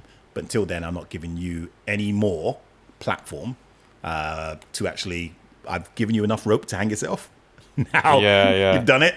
Now I don't need you there anymore to actually, because people will come into me and are like, how can you have a brand in your thing called Plantation? I'm like, go and speak to the guys there. Go and speak to them, because it's not for me to tell. It's for you as a consumer to tell them and put pressure on them, because once it starts hurting their pockets, that's when it will change. And that's what happened. Yeah. It happened in The Guardian. It happened in newspaper where someone wrote an article. It happened on TV in America. And that's when they changed. That's when they changed, because it started hurting the pockets. You mentioned about putting a hero's name on a bottle. We've got a couple of bottles in front of us now. Oh, right, yeah. Is it time to have a rum? We've been going like an hour and a half. It's time for rum. Yeah. We've been drinking. Not talking. Yeah, I think we'll start off with, because I like that one in the cocktail. Okay. But, so I got the opportunity with some colleagues, I should say, man, this is a bit tight, isn't it? To help create a rum brand. I've helped create a few rum brands in my time, but normally it's as a consultant. This was the first time I was able to actually put some of my ideas to create a brand. But I wanted to do a brand that told a story, but also had meaning. I didn't want to do it. It's not for the money and that type of stuff. I wanted to have a legacy, create a legacy, something that my kids can look at and say, "Oh, Daddy created that," or that's telling a story, or it's really making a change. And that's the reason why we called it Equiano, and that's the reason why we have the bottles that you can't get into. Yeah, this one's a tough one. It's only because I bite my nails and I can't use my nails. Do you want me to have a go at it? Let's see. As soon as you put pressure on me. There we go. That's to stop the liquid from escaping. You see? Just get the sound effects. Oh. So I'm just going to pour a bit on the floor for our friends and our friends that are not here anymore, and the spirits that are not here. I just put it. Oh, we didn't get splash. Well, I'll put the sound effect in afterwards. Yeah, we can do that. Thank you. So I just wanted to create a brand that, again, told the story of what rum is. Also told the story of a person that I found as a hero growing up, as an inspiration to me, and hopefully share his story, so he'll become an inspiration to lots of other people. Because at the time of when he lived, he was. But his story got pretty much washed under the carpet, and no one really spoke about him, especially in this country where he was a prominent Brit, died a wealthy man because of his beliefs of selling that book, the book that helped with the Transatlantic Slave Act of 1807. So that was the reason why I wanted to create a rum, to have that story, because the best thing about rum is when you're sitting down, chewing the fat and talking stories, and it's nice to even have a conversation about the Equiano as well. So yeah, so it's first rum I've actually created, as opposed to for myself, or for me and my company, as opposed to just consulting for other people. And it's a drinking rum, not a sipping rum or a mixing rum. It's a drinking rum. That means sip it fast. Yes, correct. Exactly. In fact, that is one of the complaints we have from it. So the 1990. So the 1%, we've had a lot of people in the 1% who will say, Ian, Equiano is nice, but it's only 43% alcohol. I love the aroma, I love the taste. It just goes down too easy, so down quickly. Can't you make it like 50%, 60%? I'm like, sorry, come back again. You're saying it goes down too easy. Yeah, I'm like, why would I change it? Why would I want to change it then? So you're trying to say you're drinking a whole bottle in like a couple of sessions, as opposed to taking a sip, put it on the shelf, taking a photo of it, send it to your friends because you have an exceptional cask. No, I want you to drink it. Drink it with your friends. Buy another bottle. It's a session rum. It's not a sipping rum. You can sip it if you want, because it's 43%. It's 43% ABV, but it's created again by, it's hard for me to say, but one of the best rum makers in the world, Richard Seale. Because I don't want his head to get too big, but this guy's a genius when it comes to making a rum. And when I pitched the idea to him about bringing rum from the African continent to Barbados to create something unique and new, he said, love it, let's do it. Because he said to me, which I never really realized, he says it's one of the very first times where rum is coming back, rum from outside the Caribbean is coming to the Caribbean, to rum makers to make something new. Normally you make rum and you send it abroad. It's a colonial model and the value is created there. Our value is created in Barbados, because we're sending rum out there to be finished and blended and made the Barbadian way. So although we're not a Barbados rum, we're a product of Barbados. So we pretty much turn the tables. And historically as well, is Africa and the Caribbean have never really traded as much as they should do. We've always had to go through Europe as such. And my dream is to cut the middle person out and actually have rum go directly from Africa to the Caribbean. And recently, in the last couple of years, actually since we've created rum, the industry, the relationship between Ghana and Barbados has been immense, which is great. So one of our rums will have Ghanaian rum inside there, and we'll be able to send it directly from Ghana to Barbados to forge that trade route inside there. So again, I'm just playing my part in getting those two regions together. That was always a dream, to play my little tiny part in that and using rum as that vehicle. So that's why I created Equiano, the world's first African and Caribbean rum, and that's just the tip of the iceberg of the story. So that's the reason why on the label we put a journey of discovery. There's a lot more for you to discover about Equiano, and the more you discover, you're like, wow, I never realized that. Oh wow, that's amazing. Oh wow, journey of discovery. It's lovely. It's great rum. Oh, cheers. Really nice. Yeah. I have had it once before, but oh, you have? Oh, I have. Yeah. Okay. Well, that's for you to take back home anyway. Oh, thank you very much. That's very kind. Yeah, it just ticks all the boxes. It's got depth and character, but it's not too weighty, not too heavy. It's not too heavy. We during the times at RumFest when we first started, 68% of our clientele were men and 32 were women. Now it's down to 53% are men and 47 are women. Basically, split, buying tickets. So it's women are drinking more and more rums and spirits and that type of thing. I'm not saying that women shouldn't be drinking the hardcore liquor, because most of the hardcore drinkers I know are women. They out drink more than men and that type of stuff. But you do have a high percentage of women drinkers that will shy away from rum just because of the fact they'll say, oh, it's a bit harsh, and they want it mixed as such. So when you have master blenders like Joyce Spence and Trudy Ann Branca, and you have Sylvia Santiago down at Don Q, they've always said to me that when they create their rums, it has to have a softness inside there, but a strength and a steel, because that's what women are. they have that softness because they're the mothers, but they have to have strength because they also run the house, they run the family, they look after everything when men are dropping the ball. So when they describe their rums like that, a softness but a still, I'm like, soft on the outside, hard on the inside. Yeah, kind of thing. I'm like, that's a great description, and that's how I'd love. That's what I'd want Equiano to be. I want it to have that, and I feel because it has that, we do have a lot more women drinking rums like Equiano in ways where they weren't maybe 15, 20 years ago. Now they are. You go to, and I challenge people now to do this, I see this a lot, you go to bars and restaurants and really good top quality bars and restaurants and count the clientele and look at the split, the ratio. Most of the times you'll see more women out there drinking than men in bars now. And I'm like, this is brilliant. I feel good. And that's another reason why you have to have stalls in your bar. If you don't, I'm not a big fan. Yeah. Because you have to be able to go into a bar by yourself and have a good time. Yeah, for sure. You can't go in there by yourself and you're sitting at a table. I have a problem with bars that you can't sit at. Thank you. Yeah, Fully it agree. just really does my head in. Like I like sitting at bars, you know, and it's, like you say, especially if you're on your own, because then you want to talk to the bartender. That's the main thing. That's the thing I try and say. If you can't sit at a bar by yourself and you have to be stuck at a table and it's table service, say if you're a vulnerable person or you're a person that just doesn't want to be, you don't want to be interrupted unless it's on your own terms. You don't want to have a conversation with someone unless it's on your own terms. There's more likelihood of that happening where you will be interfered with if you're sitting at a table by yourself in certain types of bars, just because of the fact there's nowhere to sit at the bar. Yeah, I used to love it when I was behind the bar because I would have a lot of women customers that come in there by themselves, have a drink, and we'll just have a conversation. We have a laugh and a joke. But if there was nowhere for them to sit, we wouldn't have a conversation. Sometimes we wouldn't go in there. We're in an area where, yes, they might be accosted by some idiots because of alcohol and their hormones and that type of stuff. So a bar, sitting at the bar when you've got a great bartender that's attentive and alert, is a great safe space. Yeah, it is a safe space for a bar, and that's the reason why. And I'm very fortunate to be one of the judges in some of these big competitions out there.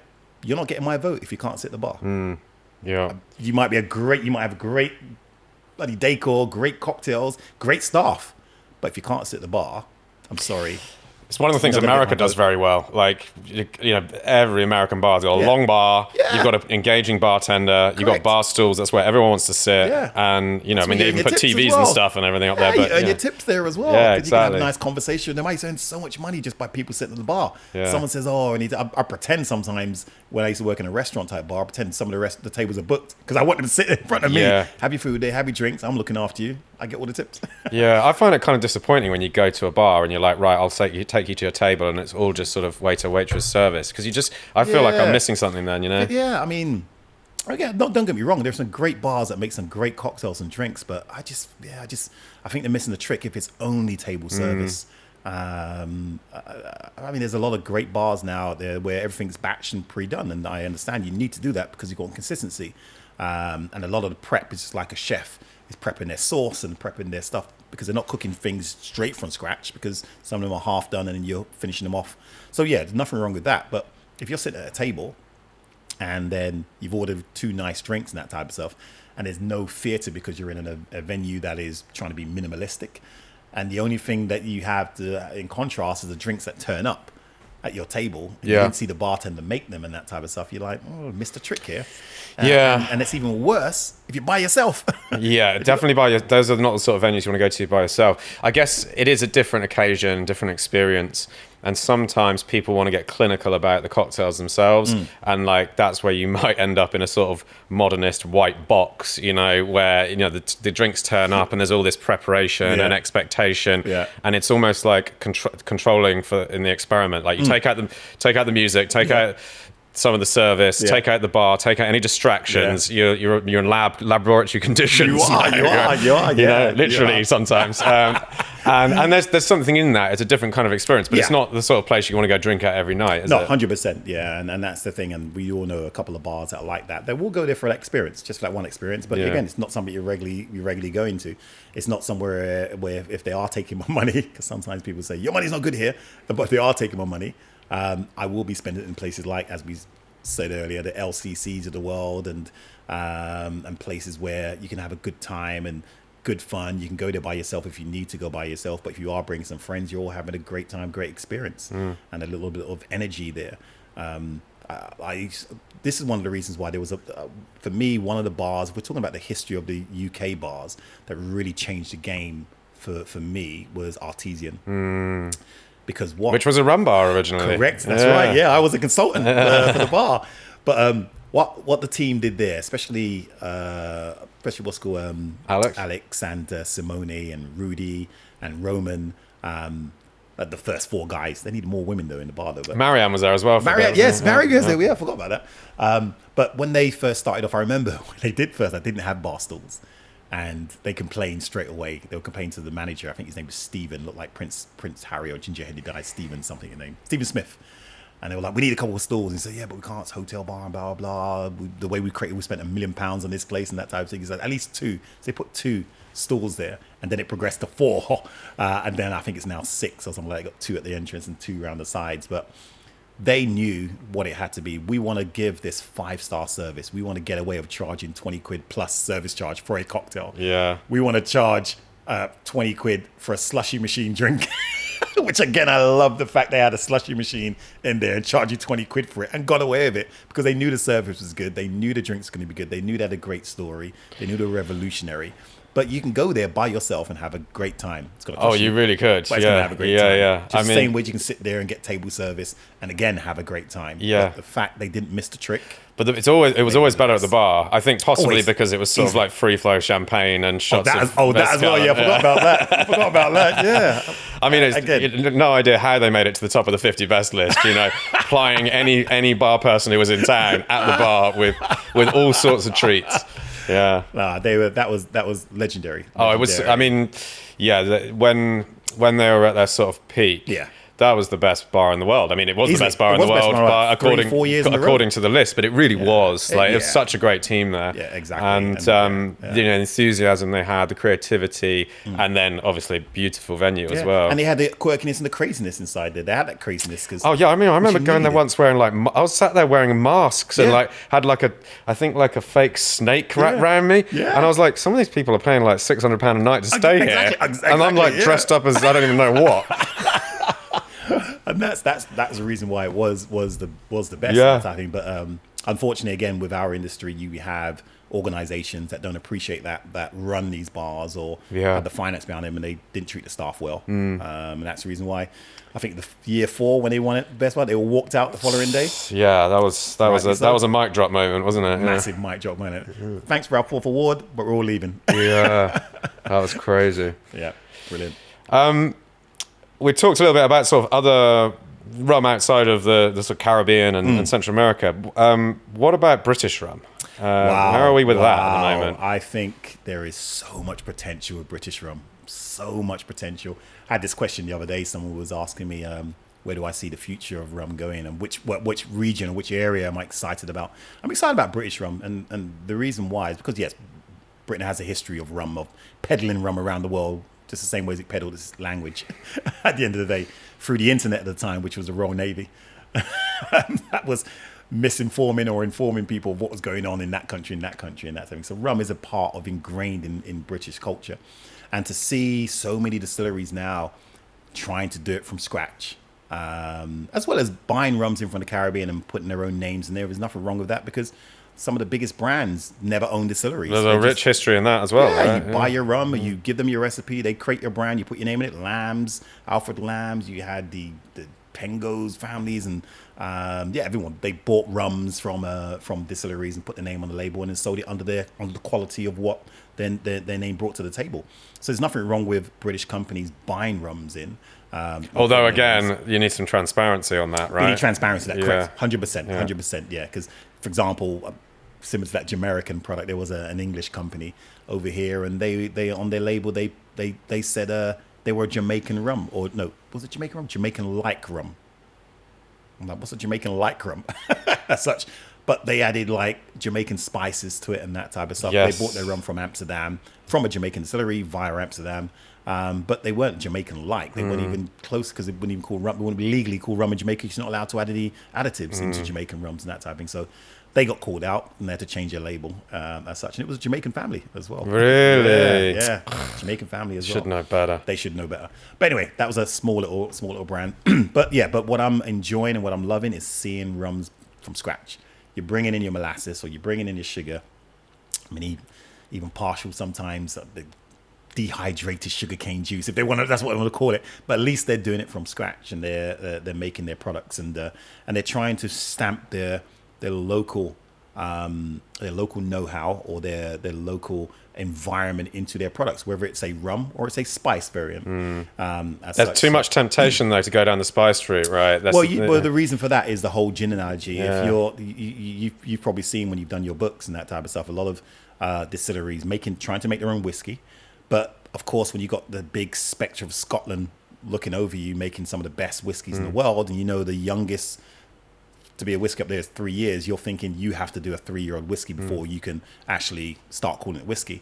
And what do you do in those 3 years to make money? Do you make gin? Which apparently you do. A lot of them. Which a lot of them did. And how long did it take to make gin? You can make gin in a week. Same as spice rum. So there are a few companies that are they're making spice rums, but they've got rums in casks sitting down waiting. I think the oldest rum I've tried now recently has been 5 years. I've seen a couple from Portsmouth. A couple up in Scotland that are doing their stuff. I can't wait to companies like Dropworks get to 5 years, because I love what Lewis is doing. I've always loved what Lewis is doing with his 2 rum bars in London. Now he has the quote, the European's biggest rum distillery. That's his quote inside there. But he's doing funky Jamaican style rum, not call it Jamaican rums, but Jamaican style in his literature, but not sticking on the label. So it's going to be interesting to see some of those rums, how they're going to develop in casks over the years. But to make money and to make ends meet, he's selling white rums, but he's also doing spice rums, spice and flavored rums, because you need to pay the bills as such. So I have no problem with spice rums. I do promote it because I'm a bartender at heart. I'm a person that loves making people enjoy drinking the experience. So if they enjoy a spice rum and they come to me and ask me what do I recommend, I will recommend good spice rums. I will recommend a product that I know I can put into their hands that they're going to enjoy, or I can put into a cocktail. So I will always endorse and promote spice rums as long as people know it's a spice rum. It's not a rum. It's a rum that has been spiced. Just the same as, gin is a vodka that has been redistilled with juniper and hopefully juniper and other local botanicals. And then maybe more stuff added. And then more stuff added as well. But we're seeing a few spice rums now that have local spices or local infusions, and they're trying to use either Cornwall, the Cornish spice, or Devonshire. Yeah, I mean, where do you go with that though? Because I mean, you've got herbs obviously that you can use, but spices. I mean, what spices do we actually grow in this country? Well, you can grow anything really. Well, yeah, sure, but then that's not really what I call maybe local. It's not even so much spices. Maybe it's flavors. Maybe, I mean, what's the difference between a spice and a herb? Yeah, well, no, I mean, I in terms of spice rum, I'd definitely put herbs or indeed any flavouring under the category of spicing. Yeah. Like it's more like seasoning. Yeah, but, seasoning. Yeah. Oh, seasoning's a great word. Why do we call them seasons? Season rums. Yeah. Because you can season it with fruit. Yeah, but with fruit peels. Yeah. I mean, this is the thing. So that would be maybe like you could flavour a rum with. I'm thinking about fruits and spices, if there even are any, and herbs that actually are native to the UK or to Europe, maybe. But that's what I would like to see more of. I would like to see more of that. Yeah, sure. And especially if it's from a particular region. It's the same reason why I love cider as such, because you're tasting. I only found out recently the difference between Southwest cider and East Anglia cider. I'm like, really? I didn't even realize that. I'm like, yeah, because naturally the apples are growing differently there, and when it's fermenting, you're taking in different environments inside there. So I'm like, so why can't we do that with spicing or seasoning a rum, where it's a native spice or it's native to the UK? I think you'd have to call it something other than spice rum, like seasoned rum, because I think people might be expecting vanilla, cinnamon, nutmeg, mace, that kind of thing, which is common. And I think when a lot of these newest British spice rums are coming up, they're trying to really make that point. We are not vanillaed, we are not sugared. We're not cinnamoned and that type of thing. We're not types of pepper you may expect. We're using local spices. But again, we have to identify what those spices are. What would be could we taste a spice and say, yeah, it's from that region of England? What spice would you? You're from Southwest. What spice or which flavour would you identify?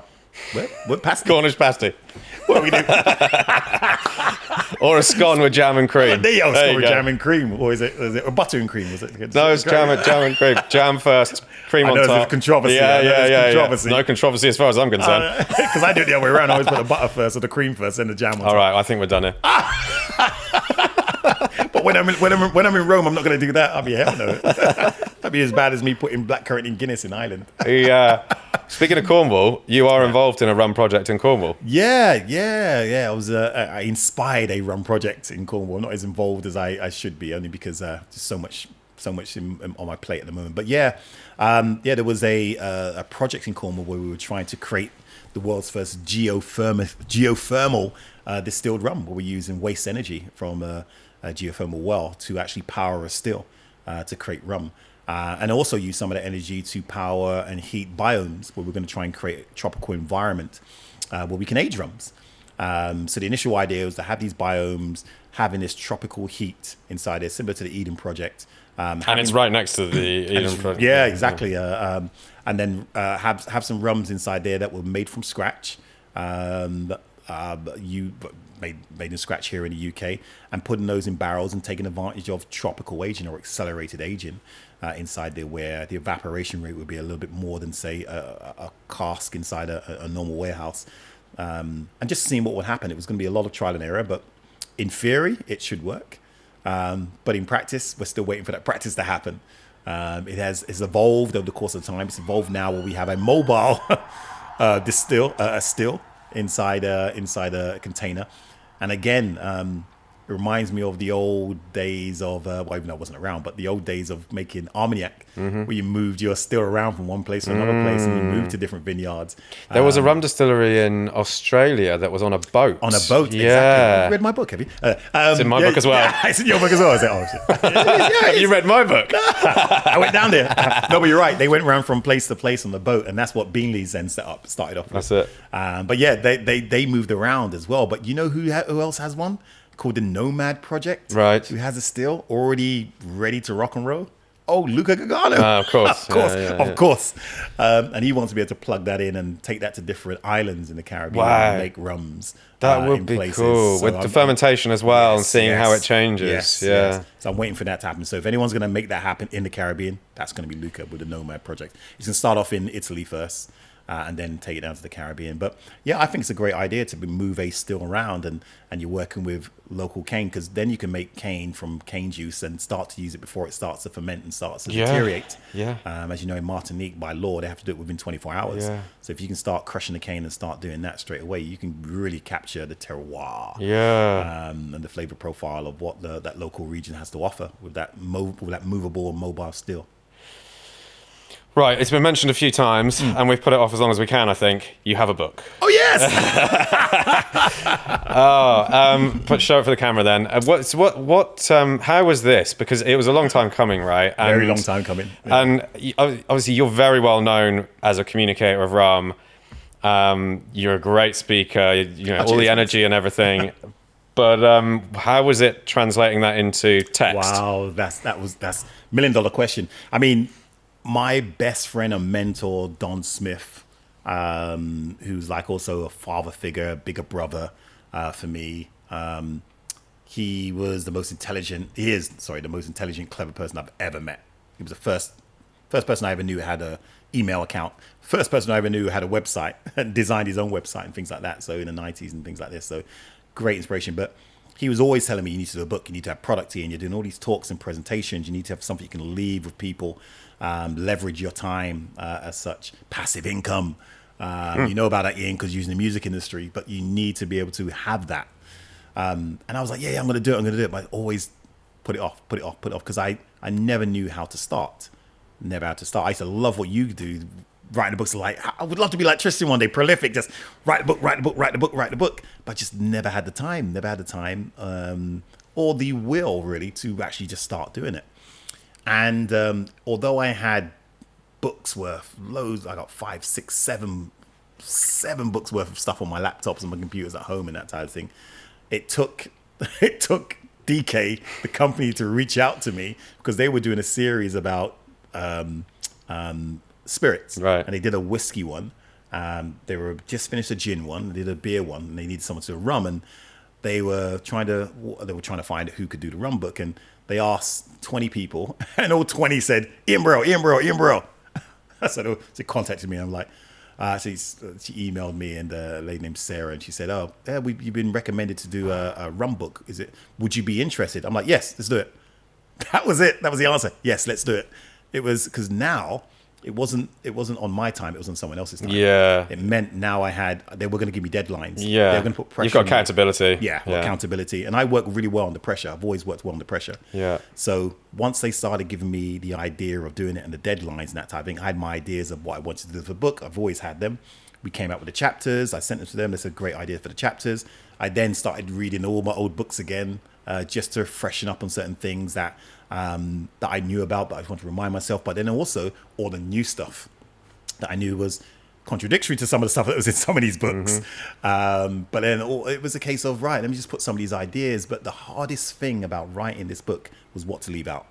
It was so hard. Well, that's the hard thing about writing in general. There's that great saying, I think it's a Mark Twain, I would have written a shorter letter, but I didn't have enough time. Oh, right. Yeah. And actually great line. keeping things concise and knowing what the sort of deadwood and to getting rid of that. And then, as you say, rum's such a big category. You just can't. The book would be impractical to pick up if you tried to put it all in there. So right, it'd be like that. I mean, I'm not going to mention the other books, but there's some books out there that they've been too big to pick up because they've tried to put too much stuff inside there. Instead of being concise. And we live in a time where people want snackable bits of information. We're trained on like 128 characters now, whatever it is, Exactly. Remember when Twitter was only that was like 128, and then it doubled. I think it was 128. I think it was 128. So I had to create something that was snackable, but also still got the message across of rum's diversity, and more importantly, its culture. I always felt that the culture of rum really had to come through inside the book to let people understand that rum is more than a spirit. It's actually a way of life. In the regions around the world. Yes, the epicenter of the Caribbean is the Caribbean, but there's also Asia, and there's Australia, and there's Africa as well, all coming, especially Africa as a rum producing and rum drinking area. So I want to try and capture all of that, and I think we've captured it a lot, enough inside there from the reviews I've had from people that have read it, and so far, fingers crossed, they've all been positive. I think the only negative thing I've had from one person was like, I wish there was more cocktails in there. I'm like, yeah, but it's not really a cocktail book. It's got 12 in there, but the 12 classics have stories. But then it also leads on to part 2, which will only be cocktails. Oh, okay. So like, all the knowledge you've had from that, you can now use in cocktails. This is a argument I have with my publisher. They always want more cocktails in the books because they sell. It appeals to a different kind of audience. And I'm like, I want this to be a spirits book, and like you, about culture and about place and about what these things. Great stories that are connected to these different spirits and these different drinks. You want to do that. You can have those great stories of cocktails, but it has to be a separate book. Yeah, I think so. I prefer it. I mean, it's fine to mention cocktails, but I don't like the idea of setting out lots and lots of recipes at the end and sort of walking people through. Especially, cocktails. You can Google a cocktail recipe. You know, and it's a recipe book. Cocktails are a recipe book. So I mean, I will do, as I said, I'll do a follow-up recipe, but again, it's going to be done in a slightly different way.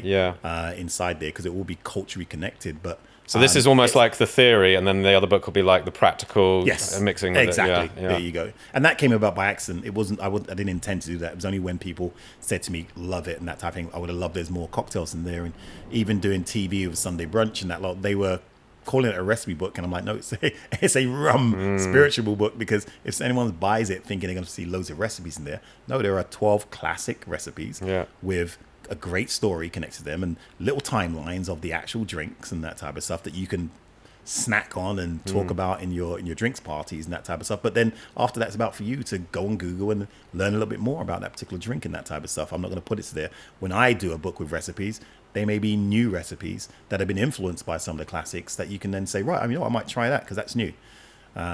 Clarified pina colada type thing, things like that. So, that's the plan. That's the plan for the part 2.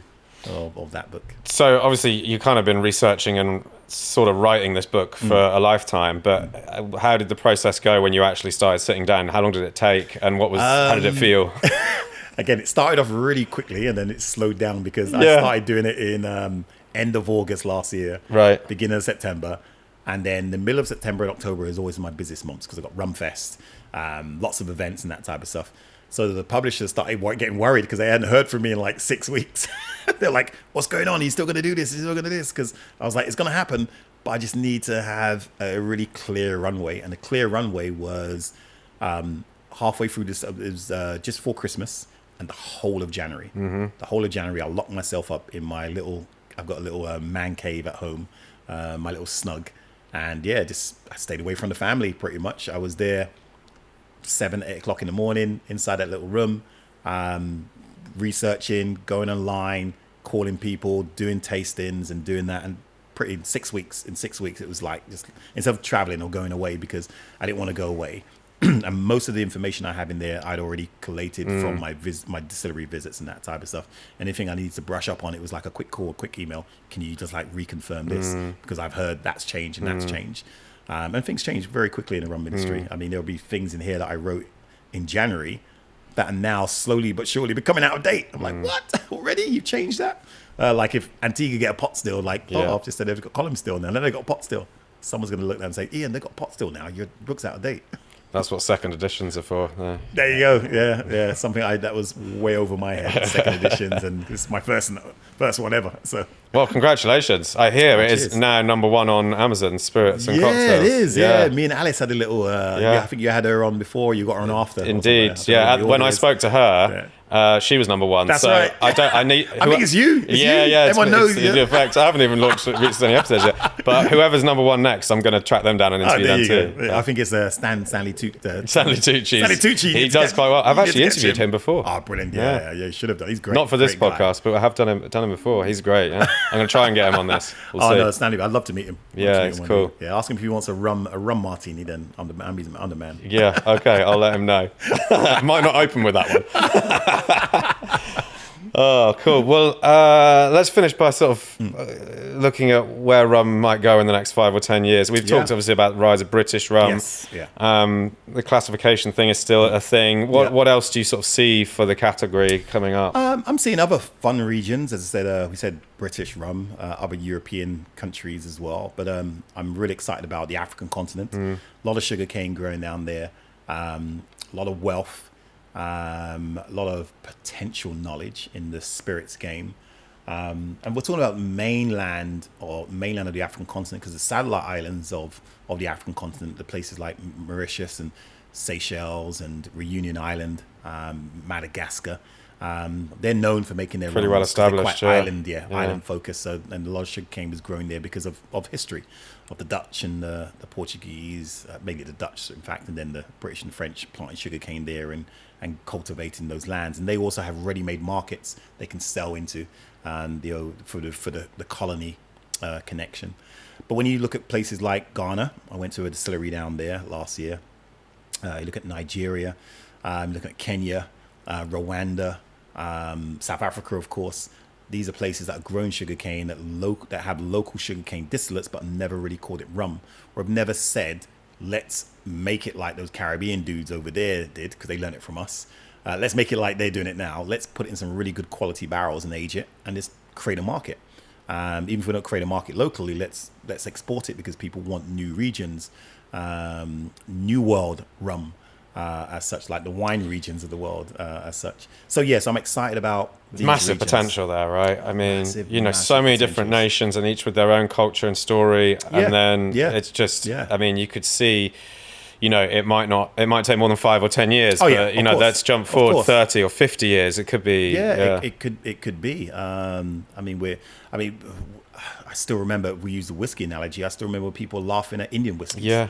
Look at some of the top whiskeys, single malt whiskeys coming out of India now. What's happening there as such, and why can't that be with rum? Not only with the new world rums, but the rums that have been emerging, that have history of making rum, but now they're saying, well, instead of just making this cheap local product that we can make for $2 a bottle, let's start laying down casks, better barrels and that type of stuff, and let's make a really good 8, 10, 12-year-old and increase that spend and not only appeal to the rum drinker, because rum appeals to everybody, not only the rum drinker where $2 a bottle is affordable. Let's see if we can get some of those $20, $30, $50 purchases, because it's affordable for them that want something local but better quality. So new world rums. In regards to innovation in rum, I'm a massive fan of some of these marketable innovative ways of making rum, and that's something I think the old schools are just better, just using better quality products, better quality casks, whether it's a wine cask of some particular and transparency region. along with that, and so traceability and knowing, if you are of a sort of geekier mind, like perhaps you and I are guilty of, then knowing the details about how the product's made is fascinating, because it gives you I think traceability. But then there's also like an internal classification system that goes on with most people. It's like, right, that fits in that box, that fits in that. And so when you read a label or a description or whatever, you can just about kind of make out what this might taste like. And if it does taste like that confirms that. And if it doesn't, then it's something surprising and cool and new. You know why? What did you do? What's slightly exactly. different? That type of stuff. But I mean, and that for me provokes that romance in rum, that conversation piece. And even though we are in this world of the Black Mirror as such, I think old values are still there. Some of the old values are still there, as in, like, if we have the opportunity to sit down with a bottle of new rum with like 5 or 6 of our friends that are like-minded, that is a better night than all of us trying to sit down, being on our phones and not even really talking to each other, just chewing the fat, learning something new. And then probably after we're going to post about it anyway. Yeah. Just make sure you get a picture while you're there. Picture of it, that's something.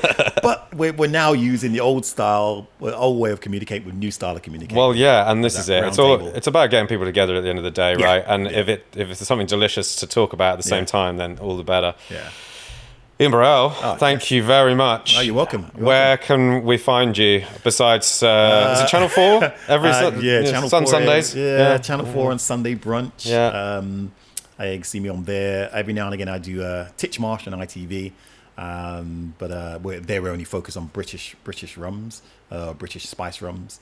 Where else can you see me? Traveling around the world, probably in a rum bar near you, or a bar that has a rum focus near you. RumFest, of course. RumFest. And RumFest, Instagram, the Rum Ambassador. Pretty simple. The Rum Ambassador or the Rum Ambassador. Thanks. You're welcome. Thanks, Tris.